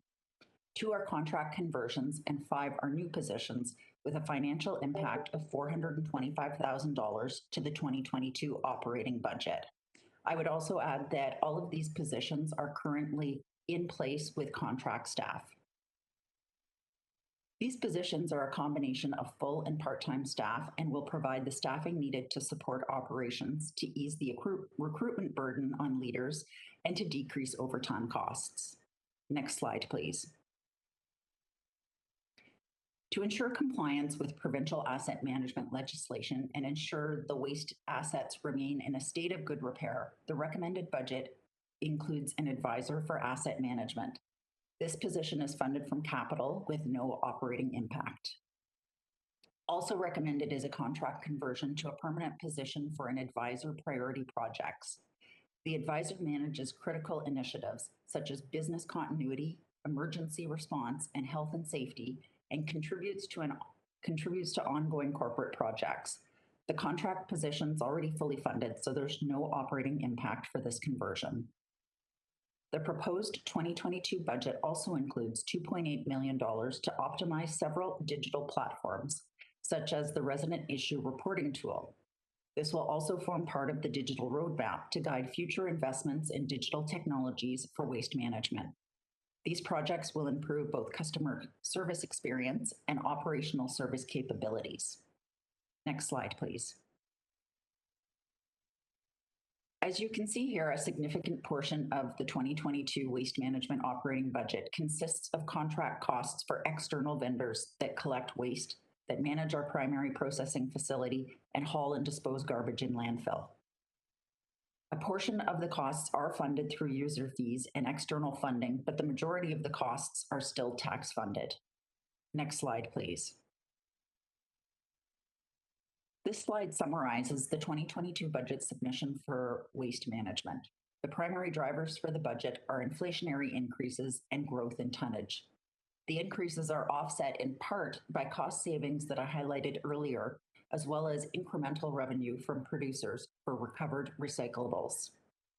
In addition, the 3-year forecast includes the cost reductions expected as a result of transitioning the Blue Box program to full producer responsibility. These savings have been phased in between 2022 and 2024. The proposed 2022 waste management budget of $130.3 million is $1.3 million or 1% higher than 2021. Next slide, please. The proposed capital budget for waste management is $16.3 million.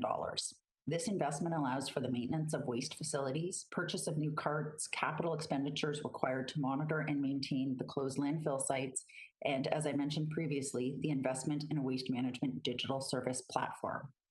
Next slide, please. As you can see from this slide, the 2022 capital plan for waste is fully funded through the tax levy. Next slide, please. This slide summarizes the overall budget recommendation for waste management.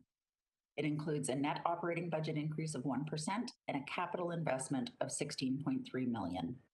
As Council is aware, the region continues to be a leader in influencing provincial direction on full producer responsibility, and we're preparing for the transition of the Blue Box program in 2024, which will provide over $15 million per year in savings and avoided costs. Next slide, please. Now we'll move to the land use planning budget. This service supports the community by ensuring Peel's growth plan and official plan policies lead to a healthy, complete community in a sustainable and environmentally friendly way. As well, the team provides a one-window service for development applications that include connection to Peel's water and wastewater system and expansion onto regional roads. Next slide, please. The land use planning is a future-focused service whereby we look ahead to protect the environment, manage resources, and plan services and infrastructure in a way that provides complete communities where citizens have the best opportunity to learn, work, play, and live throughout their lifetime. Never has this been more important, as Peel is expected to grow by over 700,000 people, or 51% by 2051. The current work to finalize our municipal comprehensive review is a key step in making sure our growth is allocated where it's best suited. The increase in number and complexity of development applications also continues from last year. Similar to last year, we saw a large jump in the number of proposed housing units in the development approval process, which is up by over 25% from before the pandemic. Next slide, please. We continue to build on the success of our approach to growth planning. Our work with the local municipalities and development industry ensures that we have an integrated plan with opportunities for input. The result is that our partners understand the work underway at the region and can align it with their planning activities. Internally, we're seeking ways to make sure other service areas are better integrated into the process, and we're leveraging our data and business intelligence to do so. Our work with the local municipalities also relates to the implementation of the new tools available from the province, such as inclusionary zoning, office space incentives, and affordable housing. We're currently focused on streamlining the development review process to create a more seamless and efficient service, and the updates to the region's development fee structure ensures it reflects the changing nature of growth, development, and our support services. We're also actively engaging council and stakeholders through the relatively new Planning and Growth Committee, which provides an opportunity for greater insight and two-way communication as part of our planning process. Next slide, please. As mentioned, Peel's rapidly growing population is causing an increase in development and intensification. Because of this, the development applications we process are increasing in volume and complexity, with no change to this trend expected in the future. Through previous budgets, Council approved service levels, which included 2 contract staff to process development applications. The 2022 budget reflects these becoming permanent positions to sustain the approved levels of service. These positions are mainly funded through user fees with minimal impact on the tax levy. Next slide, please. New and evolving provincial legislation presents challenges and opportunities in planning for future communities. A byproduct of this is the need for further provincial and stakeholder input to ensure our recommendations accurately reflect the expectations of our community. Public engagement is increasingly complex, especially with current COVID-19 restrictions, and this affects resources required to complete the planning and growth management work. Council previously approved service levels, which included 2 contract staff to ensure the region best manages growth and development in our community. The recommended 2022 budget reflects these becoming permanent positions to sustain the approved service level. There's no impact to the operating budget as the costs are fully recovered through the approved capital. Next slide, please. This graph shows the majority of the 2022 land use planning operating budget is comprised of labor costs, with almost half of the total cost being recovered from fees and service charges. Next slide, please. The net budget required to fund the 2022 recommended levels of service for land use planning is $4 million. The 2022 budget is primarily driven by inflation and offset in part by an increase in user fees, which were approved last year and which will be in full effect on January 1st of 2022. Next slide, please. A significant portion of the 2022 capital budget for land use planning is allocated to greenland securement to protect key natural features. As well, the plan includes funding required to support the legislated official plan review process and appeals. In addition, we continue to implement and improve the integration of growth management through technical support, business intelligence, and data management. Our long-range studies are the necessary foundation to support the planning processes and subsequent recommendations, and is largely funded through development charges. Next slide, please. As this slide indicates, funding for the land use planning capital budget is closely split between development charges and the tax base. Next slide, please.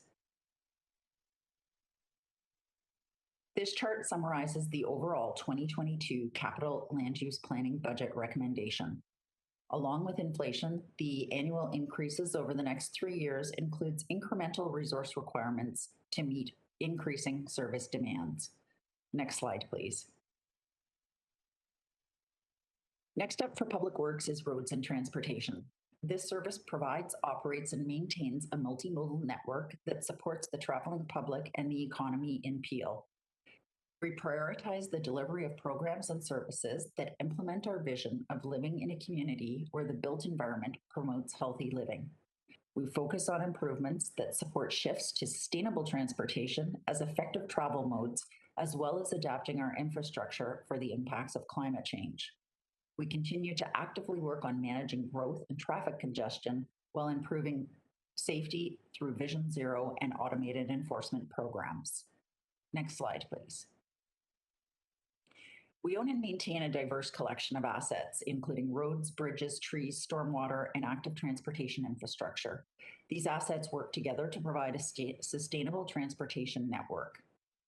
Maintaining our growing and aging infrastructure in a state of good repair is essential to keeping our community safe and connected today and into the future. Evidence-based, risk-informed asset management plans are being developed for all transportation assets by the provincial deadline of 2024. Next slide, please. In transportation, we're adapting in several important ways. The long-range transportation plan and sustainable transportation strategy work together to allow projected growth on our roadways while keeping them safe and reliable. The implementation of new asset management systems allows us to invest the right money at the right time to provide the highest level of service for the lowest overall cost. It means we can schedule state of good repair work on multiple assets in the same corridor at the same time, leading to complete street transformations. We continue to invest in new ways to improve safety, along with programs such as automated speed enforcement that complement services provided by police and also help improve driver behavior. Next slide, please. The next two slides provide an overview of our service pressures and recommended investments to mitigate risk in roads and transportation. As a result of new stormwater legislation, we require additional funds to implement the required operations and maintenance procedures, as well as one additional staff to lead the monitoring and reporting requirements. As infill and intensification increases, our roadway stormwater system is sometimes the only option for site drainage. So this position will also review stormwater connection requests, which are rapidly increasing in volume and complexity. Next slide, please. We also recommend the addition of 2 new positions to meet the increased service demands for 2022. One position will support the initiatives identified in our transportation asset management strategy, which will help us meet regulatory requirements and make the best decisions for asset and investments that prolong their life. The other position will oversee transportation's health and safety program. This person will ensure compliance with the Ontario Health and Safety Act and will assess and manage hazards that exist for our frontline workers across the wide variety of maintenance activities. Next slide, please. The majority of the 2022 roads and transportation operating budget consists of a contribution to capital reserves, which funds the maintenance of Peel's growing and aging infrastructure. Additionally, the operating budget supports essential winter and summer maintenance, traffic safety programs, and transportation planning to enhance public safety, goods movement, and an efficient roadway network. Next slide, please. The net budget to fund the 2022 recommended levels of service for roads and transportation is $96.8 million. The main driver of the operating budget is inflation, in addition to investment required to support stormwater legislation, as I mentioned. Next slide, please. The proposed 2022 capital investment for roads and transportation is $150.8 million. A significant portion of this capital budget is growth-related through construction, intersection improvements, and active transportation infrastructure to support our growing community. State of good repair work is also included to maintain existing infrastructure. Finally, the capital program supports increased resiliency to climate change through stormwater and green infrastructure management. Never has this work been more important than it is now as we watch the impacts of flooding and climate change on transportation assets in Western Canada. Next slide, please. You can see from this graphic that the majority of the transportation's 2022 capital budget is comprised of growth projects. Next slide, please. This graph summarizes the overall roads and transportation budget recommendation. The net funding required is $98.6 million for 2022, and the annual increases over the next 3 years are in line with anticipated inflation. Next slide, please. The final service to be presented today within Public Works is TransHelp. TransHelp provides door-to-door specialized public transit for residents who experience a barrier to using conventional public transit due to a disability. Council will also recall from a recent presentation that TransHelp is proudly celebrating its 40th anniversary this year. Transportation is provided using TransHelp buses, a variety of contracted vendors, and other community partners. By enhancing health and safety protocols, TransHelp has continued to provide transportation through the pandemic while keeping both employees and passengers safe. Next slide, please. TransHelp continues to be impacted by the COVID-19 pandemic, with ridership remaining lower than 2019 levels.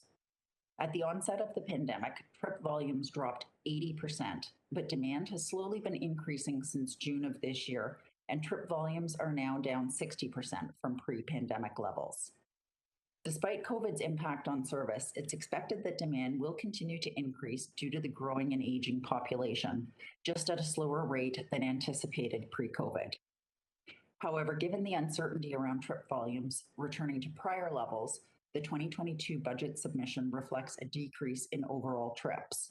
There will be more on this point discussed in some upcoming slides. Next slide, please.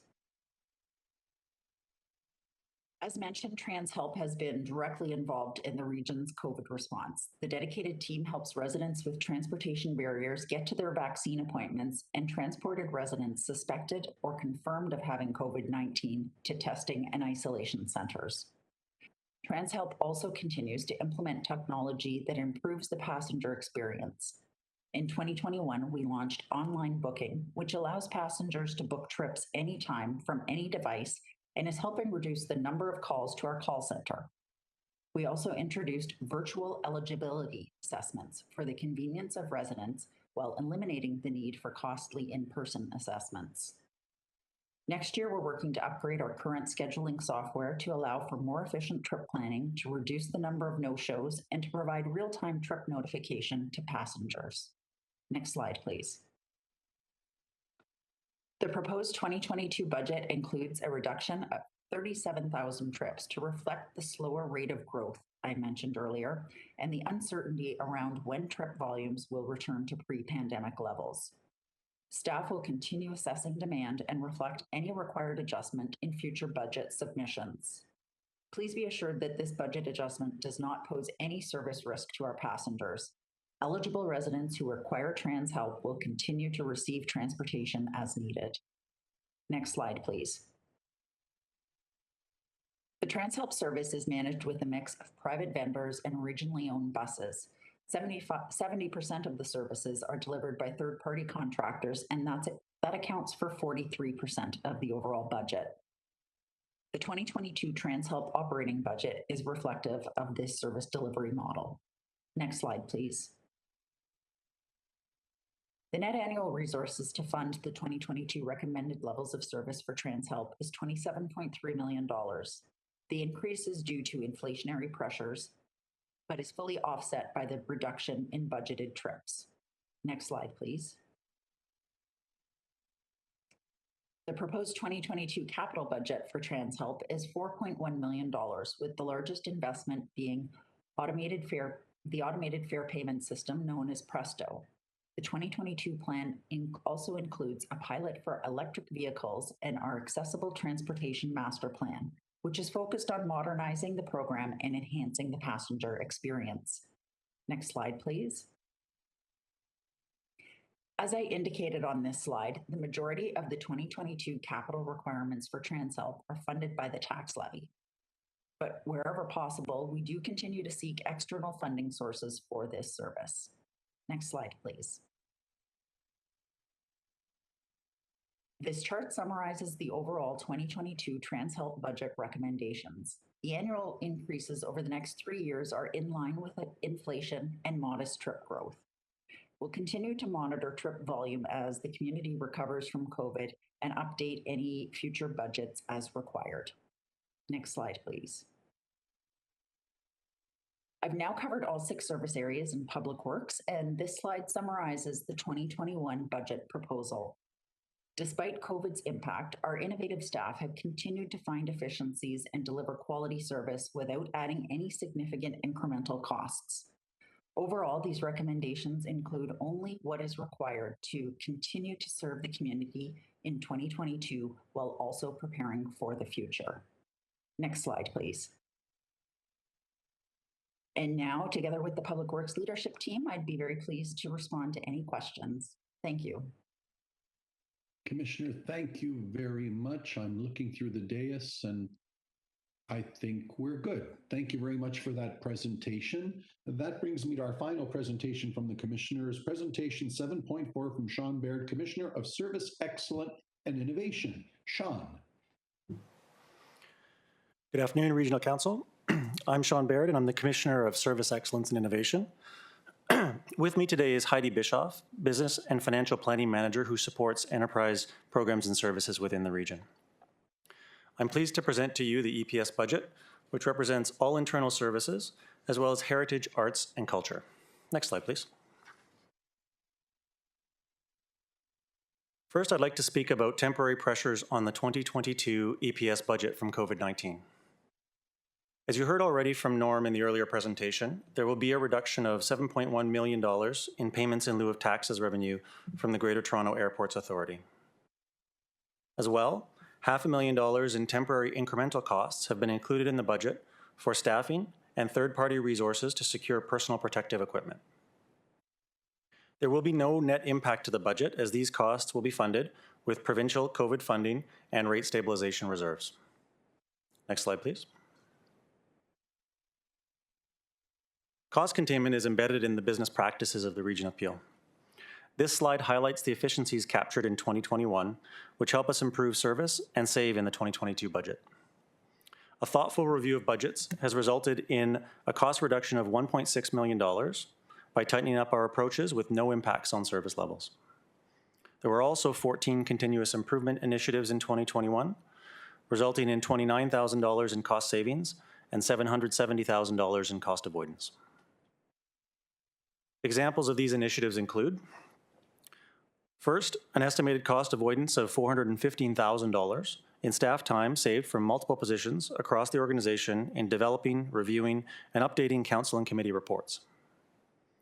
Second, a streamlined process for review and feedback in the budget process resulted in cost avoidance of $151,000.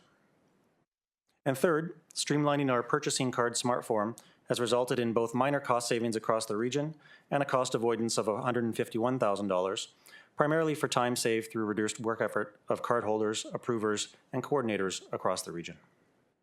Next slide, please. I'd like to speak briefly about the enterprise programs and services and what they entail. Enterprise programs and services includes integrated support services, such as human resources, culture and inclusion, finance, digital and IT, and legal services. There are also services which are provided directly to our community, such as the Customer Contact Center and clerks. The work of enterprise programs and services supports the region's strategic goal of having a government that is future-oriented and accountable. Next slide.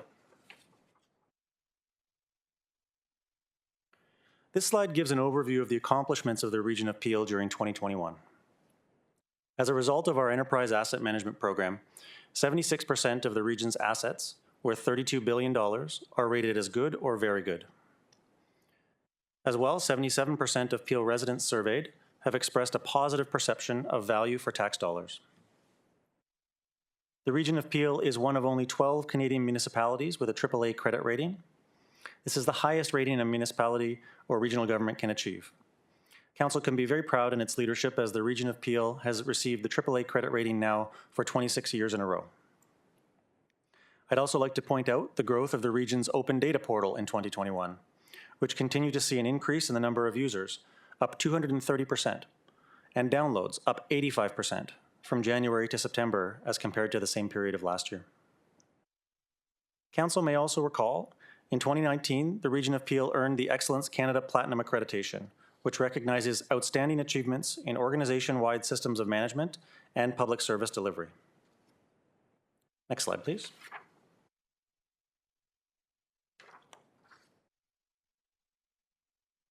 "2021 has been another challenging year. We continue to demonstrate the importance of agility and adaptability in the face of the pandemic. We did not anticipate the response and redeployment of so many staff to continue for this long. Enterprise Programs and Services has effectively redeployed staff to ensure critical resources were available to support the mass vaccination program and ongoing COVID response to help keep residents safe. Facilities were made safe in accordance with public health standards to allow required staff to continue working on site. And we've enhanced technology to enable the majority of staff to continue their work remotely. We've also continued to evolve our service delivery by shifting to digital channels. This enabled us to improve access to regional services, greater service continuity, better client experiences, improved business processes, as well as cost avoidance and savings. Next slide. I would now like to speak about the service investments that are planned for in 2022. First, to protect water and wastewater assets, an additional legal resource is required. It is more cost-effective to build in-house expertise than to rely on costly external counsel. Therefore, the budget includes one position in 2022 to address this service pressure. As mentioned previously, this position has been in place for 8 years, and the ongoing need has been clearly identified. The resource has no operating budget impact, as it will continue to be funded through existing capital budgets. Next slide. Second area for investment is within information technology. Technology keeps us going and helps us navigate through the new normal of our remote work. Technology is also driving dramatic changes in how we provide services to the community, as you heard from all of the other presentations that referenced numerous digital investment activities.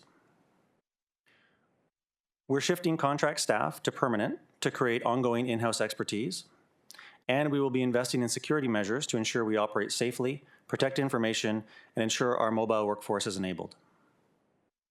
The budget includes 3 additional positions for lifecycle management of data and information, 1 position to support IT projects, and 0.4 of a position to ensure ongoing support and maintenance of our Microsoft platform. There are no net operating impacts, as these are contract conversions. Next slide, please. And finally, a service investment is required in the area of addressing anti-racism and systemic discrimination.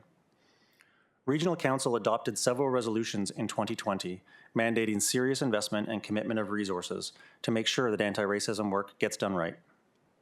This work involves the development and implementation of a diversity, equity, and inclusion strategy and tools for the sustainable implementation both internally and externally. External work is driven by partnerships in the community to expand capacity and impact.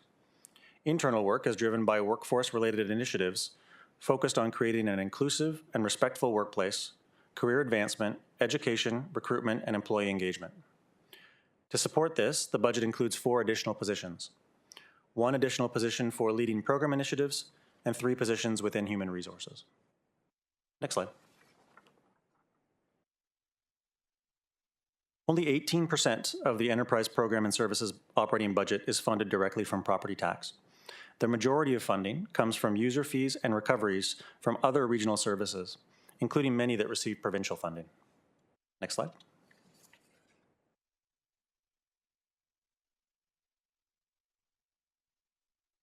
In summary, the net annual resources to fund the 2022 recommended level of service are $58.2 million. The inflationary cost of $4.4 million is necessary to maintain 2022 service levels. However, that increase is offset by charging other regional services $3.8 million for their appropriate share of enterprise-related costs. In addition, the budget will be reduced by $1.5 million through cost mitigation activities. This year, there is also a $0.7 million pressure from a reduction in supplemental tax revenue from the City of Brampton. As mentioned earlier, there is a $7.6 million in pressure related to COVID-19, which will be funded by rate stabilization reserves and provincial COVID funding. And finally, the budget also contains $11.7 million for the 1% property tax levy to maintain the region's infrastructure. This results in an overall net increase of $12 million. Next slide, please.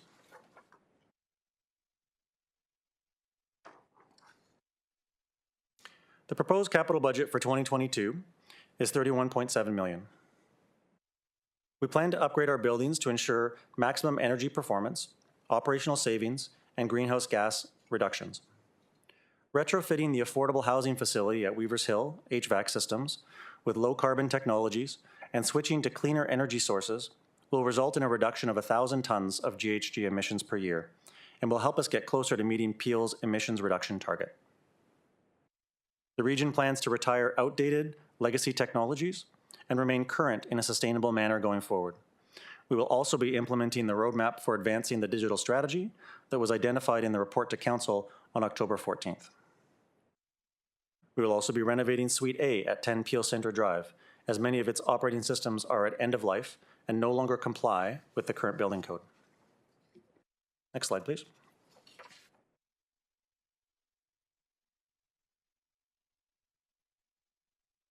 The majority of the proposed 2022 capital budget is funded through existing internal capital reserves. An additional $200,000 for the development charge update is funded through development charges. Next slide. This slide summarizes the overall Enterprise Program and Services 2022 budget recommendations to Council. The net change in operating budgets is actually a decrease of $400,000. The 2022 increase in EPS is driven by a reduction in supplemental tax revenue and the levy to maintain infrastructure. Projected capital investments for the next 10 years total $256 million. As shown in the forecast for the outlook years, the operating budget is expected to increase significantly. However, this includes the previously discussed reduction in 2022 of $7.1 million in payments in lieu of taxes from the Greater Toronto Airports Authority. And since the printing of the budget documents, as you heard earlier, the province has announced that it would take the cap off of this revenue increase, and those will be updated as we continue to forecast out this change. Next slide. So I'll move on to the last component of my presentation today, which is the thriving area of focus in the region's strategic plan. The Heritage Arts and Culture Service is delivered through the Peel Art Gallery and Museum, commonly known as PAMA, and engages with residents through arts, history, and culture. Next slide. PAMA was established in 1968, and the archives were added 10 years later. And since it has been a central historic and cultural service in the community. In spite of being closed for over 20 months now, the community continued showing interest in PAMA, and over 11,000 people have visited either in-person or virtual exhibitions and events. 90% of all visitors recommend PAMA programs and experiences to others, and 47 diverse community partnerships continued throughout 2021. There's a lot of interest in PAMA in social media, as evidenced by over 161,000 unique page views across all of our channels. Next slide. PAMA has been supporting the pandemic in a number of ways, from providing mental health and well-being support to community and staff, to delivering creative care packages to vulnerable and isolated seniors. They continue to keep the community engaged through digital exhibitions like When Nights Stirred at Sea, a contemporary Caribbean art, in partnership with Caribbean Art and the Black Artists Network and Dialogue, and awarded the largest amount of federal and provincial grants in its history. PAMA has received over $1.78 million in funding over the past 2 years. This funding will help support digital innovations, internships, operations, and upgrades to our facilities. A large portion of the funding will be used to complete HVAC updates to improve air quality and subsequently preserve and maintain PAMA's artifacts. Next slide. The operating budget for PAMA is primarily funded through property tax and represents about 0.5% of the total net tax levy. Next slide.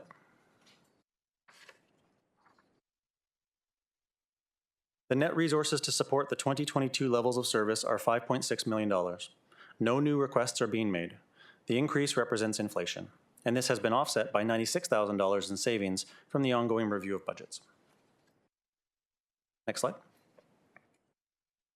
The proposed capital budget for 2022 is $560,000 to maintain heritage facilities and is fully financed through internal capital reserves.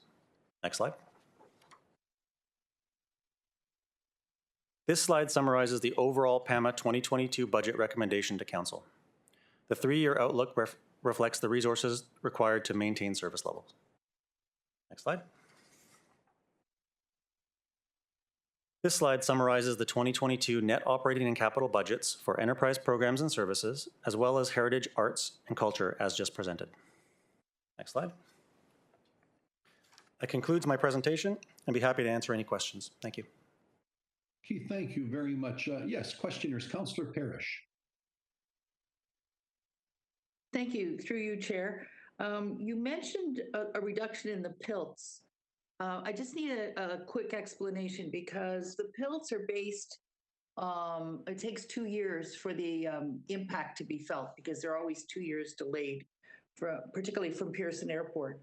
So the first 6 months would have been in a year and a half ago. It should have just been hitting the 2022 budget. Can you explain that? Am I wrong, or is that how it's working? Thanks, and through the chair, I'll pass that over to our CFO, Gary Kent. Thank you, through you, Mr. Chair, to Councillor Parrish. Yes, you're correct. So the pandemic hit March 2020. So it's going to, the first wave of the problem is going to hit in the budget of 2022. For the region of Peel, that's $7.1 million. We're funding that through Safe Restart, so there's no impact on the property tax. But, you know, the interesting thing about 2020 is January and February were banner years for the airport, so we had a little bit of help there. This year has been worse. 2021, they're projecting only to have 9 million passengers by the end of 2021. And you're right, this then continues into the 2023 budget. So we have to come up with a solution to that. And staff will work that through. Councillor Parrish, in my opening remarks, though, I said how this is kind of the pig and the python, right? How this works itself out is going to be an overall impact to the region of Peel of $32 million until we return, as you know very well, until we return to the 50 million passengers that they had in 2019, then we're okay on budget. So staff will continue to look at reserves and come up with hopefully creative ways. And that's why we have things like rate stabilisation, so that we don't load temporarily onto the property taxpayer costs that are one time. and we can smooth out over time. So I hope that explains or answers your question. It does, and it gives me an opportunity to share with all of Regional Council all the work you and Mary Ellen Bench and Janice put into this whole issue of PILTs at the airport. Our staff continued the battle this year and got the province to agree to get rid of the 5% drop cap, which would have taken us, I think we figured out 30 years to get back to the level we were at, because there's a cap on going down at 5%, but there's no cap, or there is, sorry, no cap on going down, but they can go, it's 5% every year to go back up again. And I think our staff figured out it would be like 26 years to get back up to the levels we were at. So the province did agree to temporarily remove the cap, and you and Mary Ellen and Janice and our current CAO and Mayor Crombie, everybody's put on a massive battle on this thing. I don't think people realize that the PILT situation at the airport is really unusual. If you lived in Vancouver, Vancouver Airport pays market value taxes on their property. I don't know what it would be in Toronto if they did, but the Harris years, they brought in this special concession that there are 5 airports in Ontario that pay based on the heads of people going through, and they have a really intricate system, which Gary, you know well, the chair knows well, Mayor Crombie knows well, but I think everybody at Regional Council should be breathing a sigh of relief that we at least got that concession out of them for a temporary period, and we're hoping to make it permanent. I don't think the days of going back to paying full market value taxes on the airport lands will ever happen. That would be foolish. The other thing too is the province was quite generous with allowing this because it's no money out of their pockets. It's actually out of the GTAA. So I just want to thank you, Gary, for all the work you've done for several years on this. And it's really been a boon for us this year. Even though we're going to feel a bit more pain next year, it could have been a 25-year pain. So thank you, Gary. Thank you, Councillor Pash. I do apologise. I'm actually in council chambers, or the camera's not functioning, but I can see and hear everything everyone's doing. For the region of Peel, that would have been the same timeline, and it would have been $250 million. It's really, if you can imagine you were on the Titanic and you actually avoided the iceberg, nobody would ever have known that there was a problem in the first place. And I think through, and Councillor Parish, to you as well, because you've been constant on this, you know, I think Council has avoided a big iceberg, and we've still got some issues, but we'll work them out. And if you don't mind me just mentioning our late friend Connie Messiah, who worked on PILTs for decades and knew this inside out, and we all learned so much from her. So Connie passed away earlier this year, so just would like to mention Connie there. Thank you. Yeah, thank you for doing that, Gary. I should have added her in, but I just wanted particularly to thank you. I think you've done a fantastic job on this. And I want to thank Mayor Crombie with all her charm down at Queen's Park. She got them to do it. Thanks. Thank you. Yeah, and good that you bring it up, Carolyn. That's a big file that's been the elephant in the room for a while. Maybe we've taken a leg off of it, but there's so much more to do. But thank you for highlighting that. Councillor Daskell. Thank you through the chair, and appreciate the presentation. Just one quick question I do have is when you were talking about, I guess in the slide 13, I think it was, you've got some new hires, and one of them you were saying was coming from property tax. The others were from capital. What position is that from property tax that you're looking to add as a FTE? So through the chair, there are, across enterprise programs and services, there's a net of 8.4 FTEs that are being increased. 5.4 of those have no impact on property taxes as they're funded, they're already funded in their contract conversions. There are 4 net new FTEs that are funded by property tax, and those are within the diversity, equity, inclusion function. Okay, thank you. Thank you. Last call for any questions of any kind on anything we've dealt with this very productive morning and early afternoon. So seeing none, I'm going to ask Councillor Parrish and Councillor Paleshi to move in an omnibus manner all the matters we dealt with, Delegation 6162 and the Regionally Controlled Program 71234. All those in favor of receipt? No one opposed, thank you. Now reports 8, 1, 2, and 3, we're going to move over to our next meeting. And I think, Madam Clerk, I need a motion to do that because they carry on, because we'll keep addressing them as we keep moving on. Through to the clerk, I don't know what else you require of us. Thank you, Mr. Chair. Yes, if we could get a mover and a seconder to defer those 3 reports, and also to defer. I will be moved by Councillor Paleshi and Councillor Parrish. Any opposed? That is carried. And thank you. Is there any other business before the chair? Hearing none, I have no notices of motion. Madam Clerk, the bylaws will get carried on to the next session as well. Is that correct? Yes, Mr. Chair, and if we can also get a mover and a seconder to defer the bylaw to the December 2nd meeting as well. Thank you. Councillor Dasco and seconded by Councillor Fonseca. No one in objection, that carries. Before I go to the bylaw to confirm the proceedings, perhaps to the CAO, next steps from this point on for my council colleagues and for the public, please. Thank you, through you, Mr. Chair.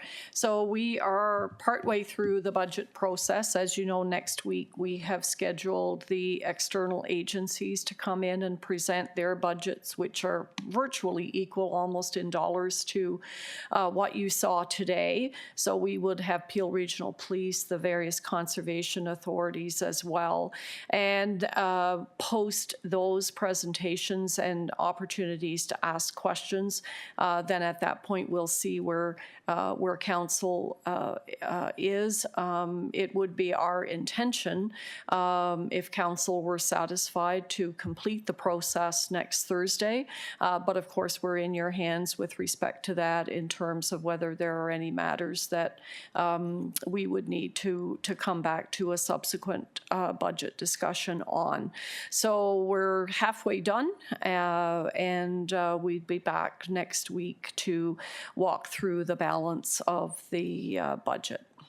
Okay, thank you. And I'd be remiss if I didn't say the good work we've done today, and the fact that we're moving right along is because the staff's done such great work all year long to present to us what they have that's quite manageable from the outset, with more work to be done. So shout out to staff for the excellent budget presentation that has been done for us. With that, I've got the bylaw to confirm the proceedings as moved by Councillor Downey and Innes. Anybody in opposition? That is carried. And finally, I've got a motion to adjourn from Councillor Kovac and Councillor Sinclair. Approved. We stand adjourned. Thank you all very, very much. Have a great afternoon.